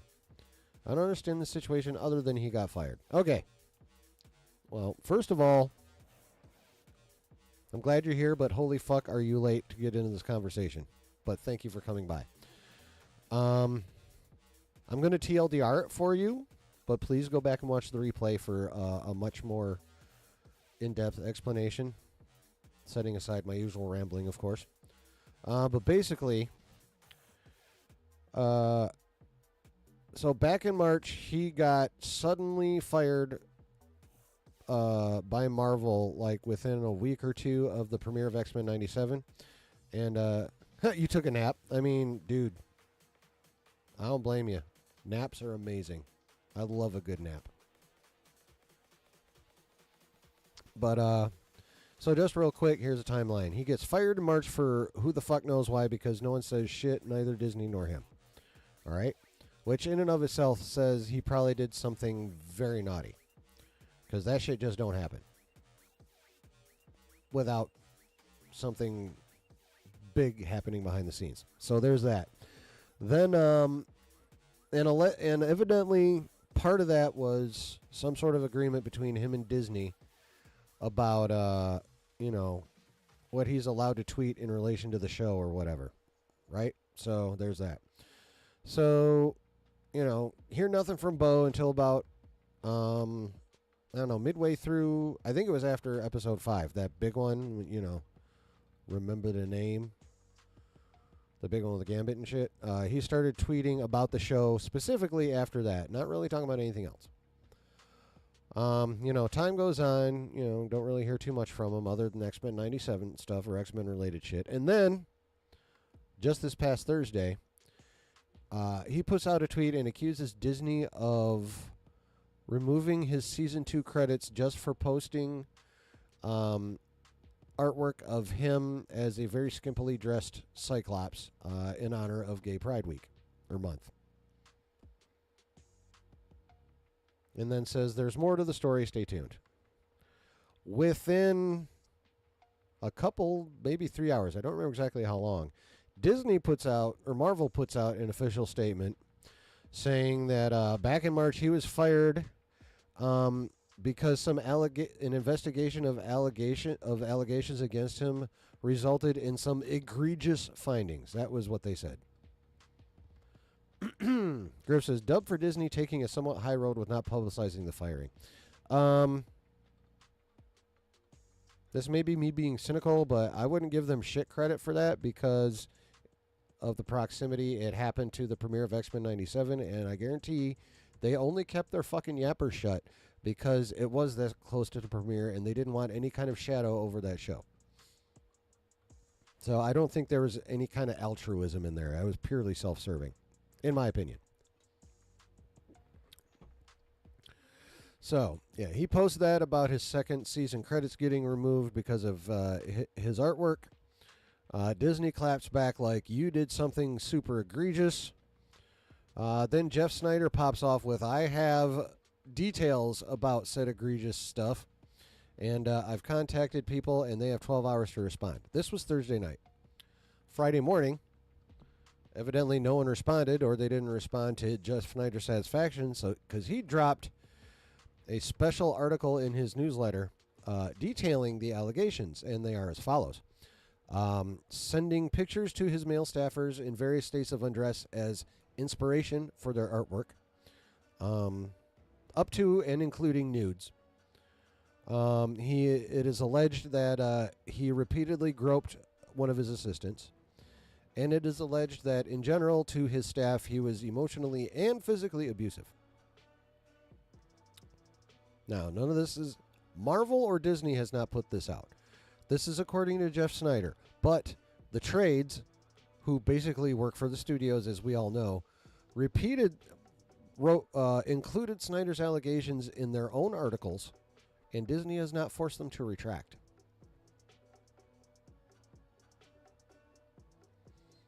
So that was Friday morning. And later Friday, or was it late? No, yeah. And also later Friday, or also Friday morning, I should say,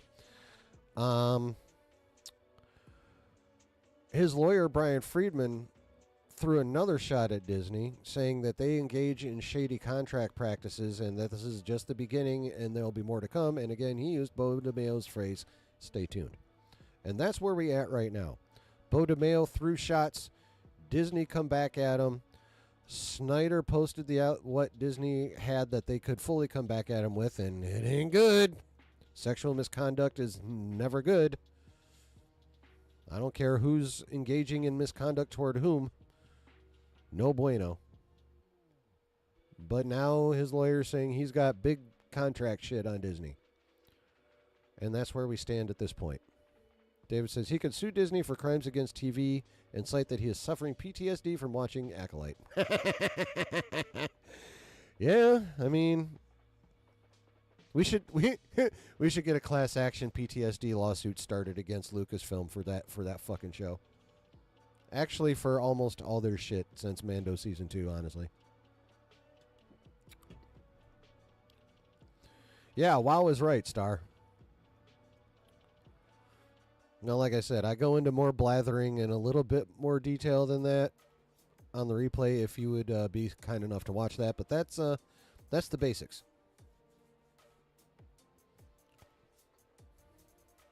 And then my question is what Friedman allegedly has actually strong enough to overcome Mr. DeMayo's sexual misconduct? In terms of Disney wanting to keep shit out of the public eye. That's the big question. What does he have, and is it actually big enough to do damage to Disney? For me, those are the two most pertinent questions for right now. Brooke says they should not do season 2 of Acolyte. That is a bad idea. Well, it's a bad idea with Leslie and her crew being in charge of it. Now, if they replaced the entire writing team, she can keep her EP credit. Leslie can. That's fine. You can be a producer. But you get your ass out of that day to day. Whole new writing staff of accomplished Star Wars writers. And when I say accomplished, I mean ones that haven't fucked it up. Star says Disney is at a weird state right now. Oh, Disney's been at a weird state. It just got a little weirder with this one.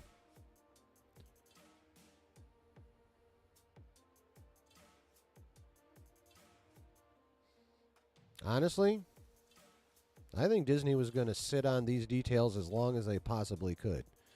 And again, they started in March for the sake of X-Men 97. I guarantee they've been sitting on it this long so as not to cast any kind of shadow over Deadpool 3, and evidently that worked because that motherfucker's a $1 billion plus movie. So they were successful in that, but now, again, Beau threw shots starting Thursday night, and it makes no fucking sense, again, unless Friedman has something.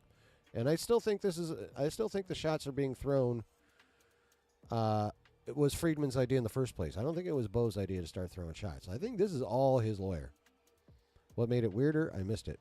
This whole Beau DeMayo situation made Disney weirder because, obviously Lucasfilm has been fucked for a long time. Marvel's been fucked until recently. So that was all weird. And then now there's this whole Beau DeMayo situation, which is just more weird on the pile of existing weird.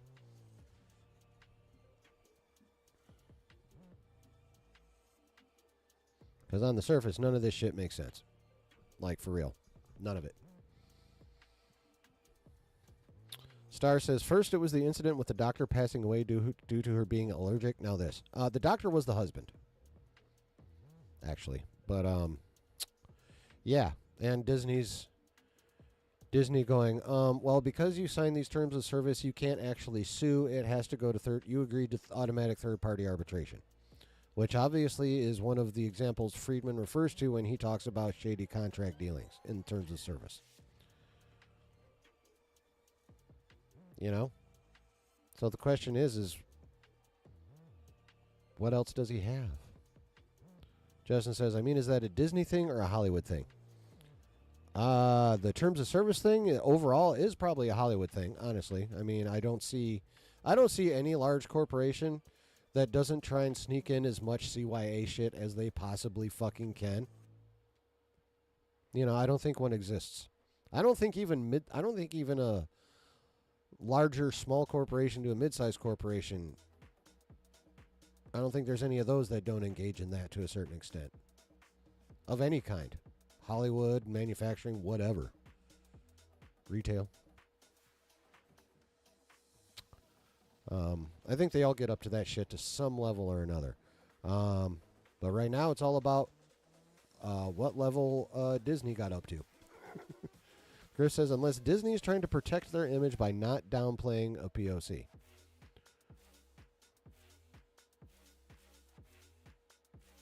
I'm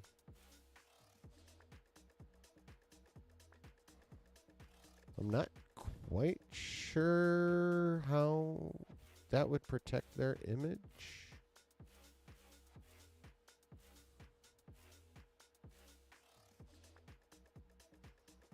It says, with Disney, always read the small print because they cover their asses for every occasion. Well, like I said, that's basically corporate America. Justin says, we're acting like this isn't what these shitty corporations do. Prime example, Nintendo. Look, Disney sucks, but we acting like they're the only one. Oh, no, they're no. They're definitely not the only one.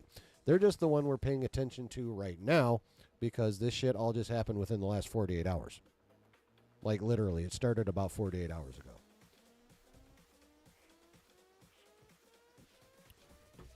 With the Beau DeMayo shit, and then I think it was only a few days before that with the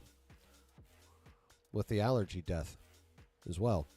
I think this all happened within the last week and a half, 2 weeks max. The allergy thing was not that long ago. And then now we got Friedman throwing shots about other shady fine print shit. So We shall see. But that's where we stand right now. We got shady terms of service practice being chucked at Disney, which to some level I guarantee they'd engage in that. Oh, I know, but people will be shitting on Disney no matter what. Oh, I mean, yeah, that's true. I mean, Disney's earned a lot of it, though. They have definitely earned a lot of it. I don't know about all of it, because some people go a little nuts with the shade they throw at Disney. But, yeah, I mean, Disney's definitely worthy of a fair amount of shade. I mean, you can't argue that, at least not...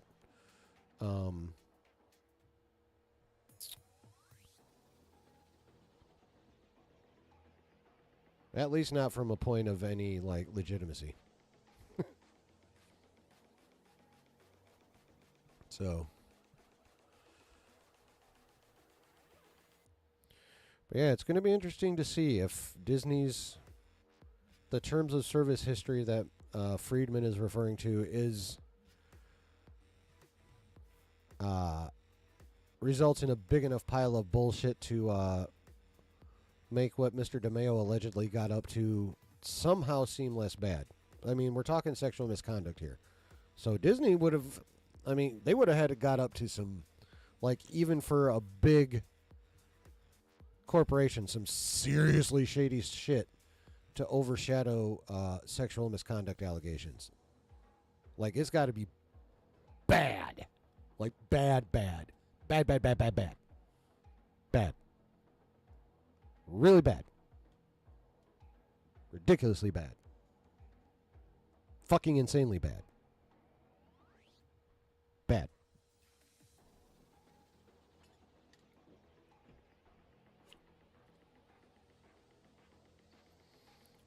I mean, your mileage could vary on that. I myself personally take sexual misconduct extraordinarily seriously. I've known a few victims, and knowing one victim is one too many because this shit shouldn't be happening, but I've known a few. And I'm goddamn fucking stupid. I gotta figure out what the hell's up with my camera, motherfucker. Okay. Anyway. So I when it comes to any kind of sexual misconduct, I live under a zero tolerance policy. So for me, Disney's going to have done something really, really significant, or there has to be a pile of stuff that adds up to something really, really significant before I'm like, all right, this sexual misconduct ain't that big a deal. But that's just me. Rick says, yeah, the standard we hold Disney to, we should hold it to every company. Oh, yeah. Definitely. That is, yeah, that's definitely true. Standards should be pretty universal across the board. In most situations.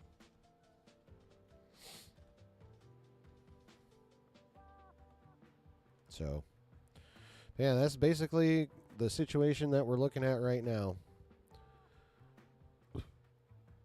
Yeah, Josh can't find the charging cable. No, it doesn't. It doesn't work on battery. It's just the USB just plugs directly into the tower there. It just might be the cord may have suffered enough abuse from cats to be a little overly sensitive. So if it gets jiggled, it fucks up. But I'm gonna have to put up with it for a minute. So.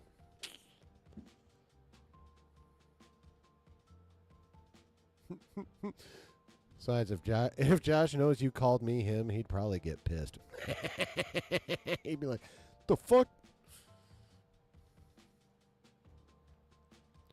And, I'm calling him, Adam or Trev would probably be worse because they annoy him a lot more than I do, but, he'd still be like, the fuck?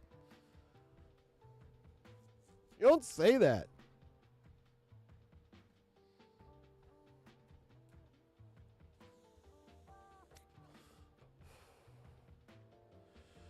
So what do you guys think, though, man?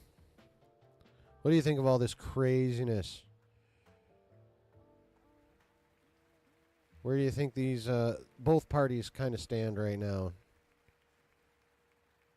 Do you think Beau and Friedman are nuts for basically starting a war?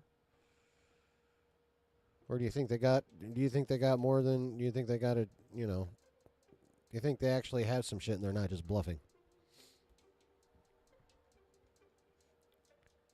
And assuming they have something, do you think it's significant enough to overshadow however severely you consider sexual misconduct to be? I think that's probably the best way to put it. What do you guys think? Tell me. Tell me. Start typing. Get after it. I want your thoughts.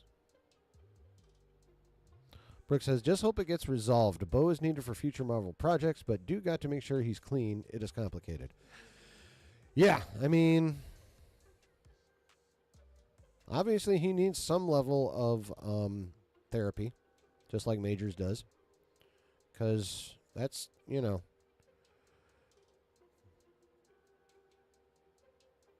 if not clean, Beau should undergo rehabilitation or something. I mean, something, yeah, some kind of therapy. I don't know. I don't think this is a drug thing. I think it's something else. And whatever it is, he needs to get it dealt with, because groping ain't cool. Sending people pics they don't want of you in various states of undress is not cool. And being emotionally and physically abusive is not fucking cool. You know, if you're engaging in that behavior, something is definitely wrong and you need fucking help. It's just the way it is. Jen said, if he was on his Lizzo shit and they were willing to just fire him and let him go, but still getting credit, he should have kept his mouth shut. Yeah. I mean, that is definitely, at least now, an unarguable fact. Like, Disney was staying quiet. They were gonna give him his season 2 spec as long as he stayed quiet, but he didn't. And now we're here. And my question is, why is he engaging in such counterintuitive behavior? I think it's the Marvel. Or not the Marvel. I think it's the Friedman. I think it's the lawyer. And then, assuming I'm correct about that, what does this lawyer have that makes him so confident he can handle Disney like this? David says, looks like you have fixed your PC disk tray problem. Haven't seen it come out in a while, and I think they're not bluffing. Whatever they have, we will never know. I mean, that's more than likely that they do have shit, but we'll never know, because Disney will start panic writing a check. For motherfucking sure. And that might be this dude. I mean, that's probably Mr. Friedman's endgame in the first place. It's just getting a big old fat check out of Disney for his client and therefore himself, because they get like 25-30% of that shit generally. But I mean, I'll put it this way. It almost seems like he has to have something, but I think a more accurate statement would be he thinks he has something that he thinks Disney will consider really fucking significant. The question is he right or wrong about what he has? Because I agree with you, David. He's got something. The question is, will Disney agree with him that it is monstrous and write a big-ass panic check? Or will they be like, I mean, yeah, that kind of sucks for us, but it's not that big a deal. Somehow force arbitration and write a much smaller check than they would have had to. If they had to soon.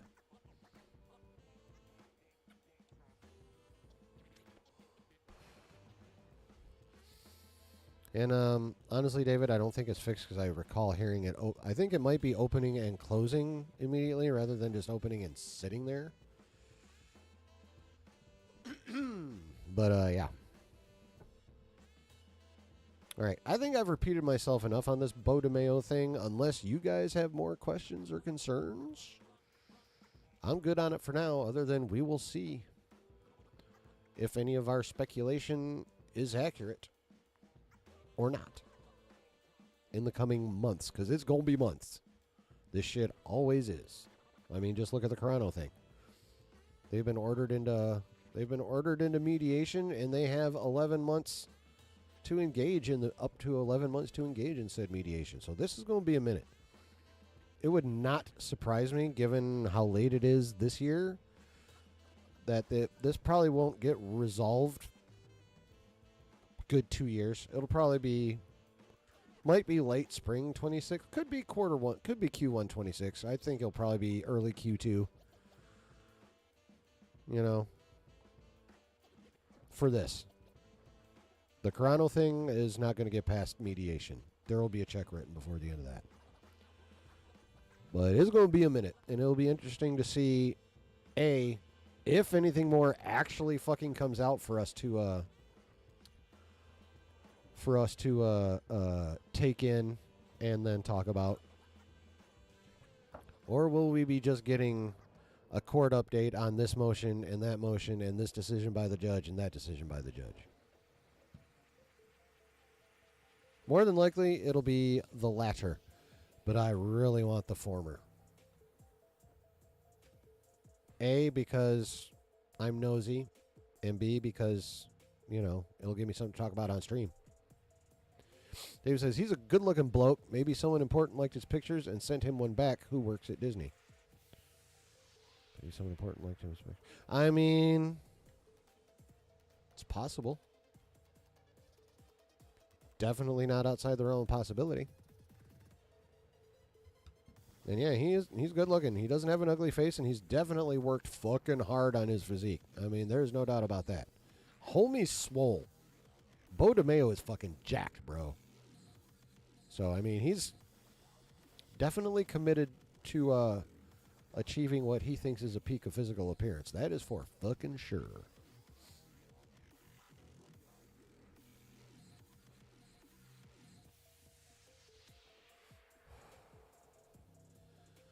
But, I don't know, maybe he's on gear and just can't fucking rein himself in. Who knows?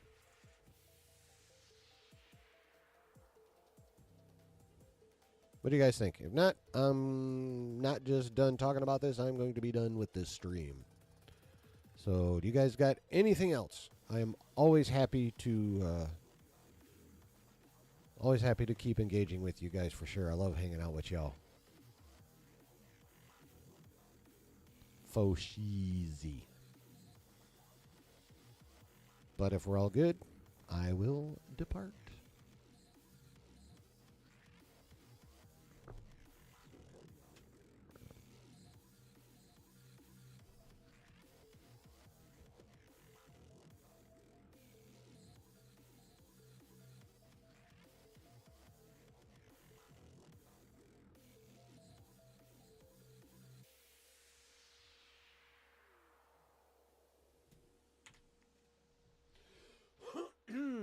Alrighty then. I'm going to go ahead and get it the fuck on out of here. See what the hell happened with the UFC. And, you know, just see what happens the rest of the fucking weekend. And and hopefully get a call.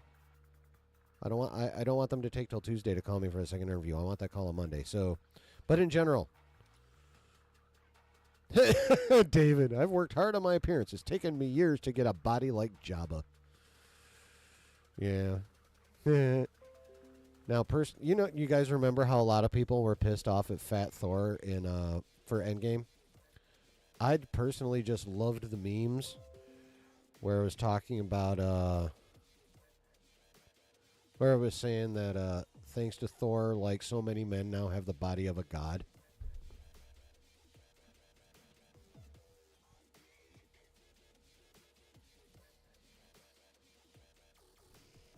So, I mean, in that sense, I definitely appreciated Fat Thor. I mean, initially I was like, what the fuck? But, you know, that meme put a whole new perspective on it. Thank you, Brooke. I appreciate that.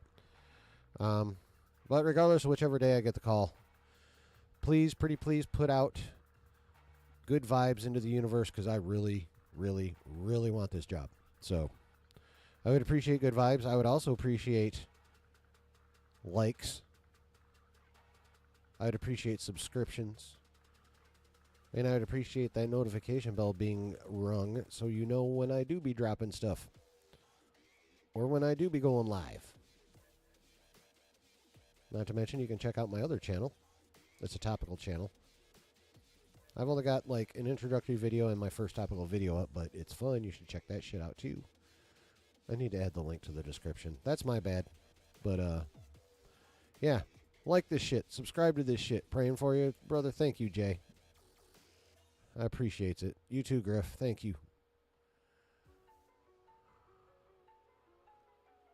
Thank you, David. Appreciate you. I mean, the phone call is just to let me know when to come in for the second interview. I just want it to be Monday. The sooner I get interviewed, hopefully the sooner I get fucking hired. You know what I'm saying, bro? But, yeah, I appreciate you guys a lot, not just for that, but, you know, in general for being willing to be part of this community. Y'all are the bomb for that. Being willing to hang out with me and let me blather and actually listen to me blather about shit. Y'all are awesome for that, and I am super grateful. But yeah, if you're lurking or watching on the replay and you haven't hit them buttons, hit them buttons. Hit that thumbs up. Hit that subscribe. Hit that bell so you know when I drop content. And have a good rest of your weekend. Be safe. Be good to each other. Except for if you run into an asshole. You don't have to be good to an asshole. I mean, technically, ideally, you're supposed to be good to everybody, but fuck the assholes. All right. Much love, guys. Much gratitude. And, barring acts of God or human fuckery, we'll see you on Wednesday. Have a good week up until then. Peace.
Of course you can be good to yourself, David. Yeah, human fuckery, Griff.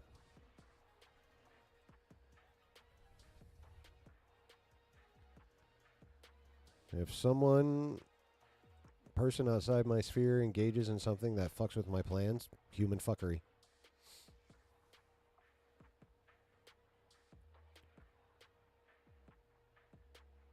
Oh, man, the situation's crazy. We'll see where it goes. Hopefully by next Wednesday we have fun stuff to talk about, though. You know? I mean, while this shit's interesting to talk about and speculate on, I'm ready to get back to, like, fun stuff.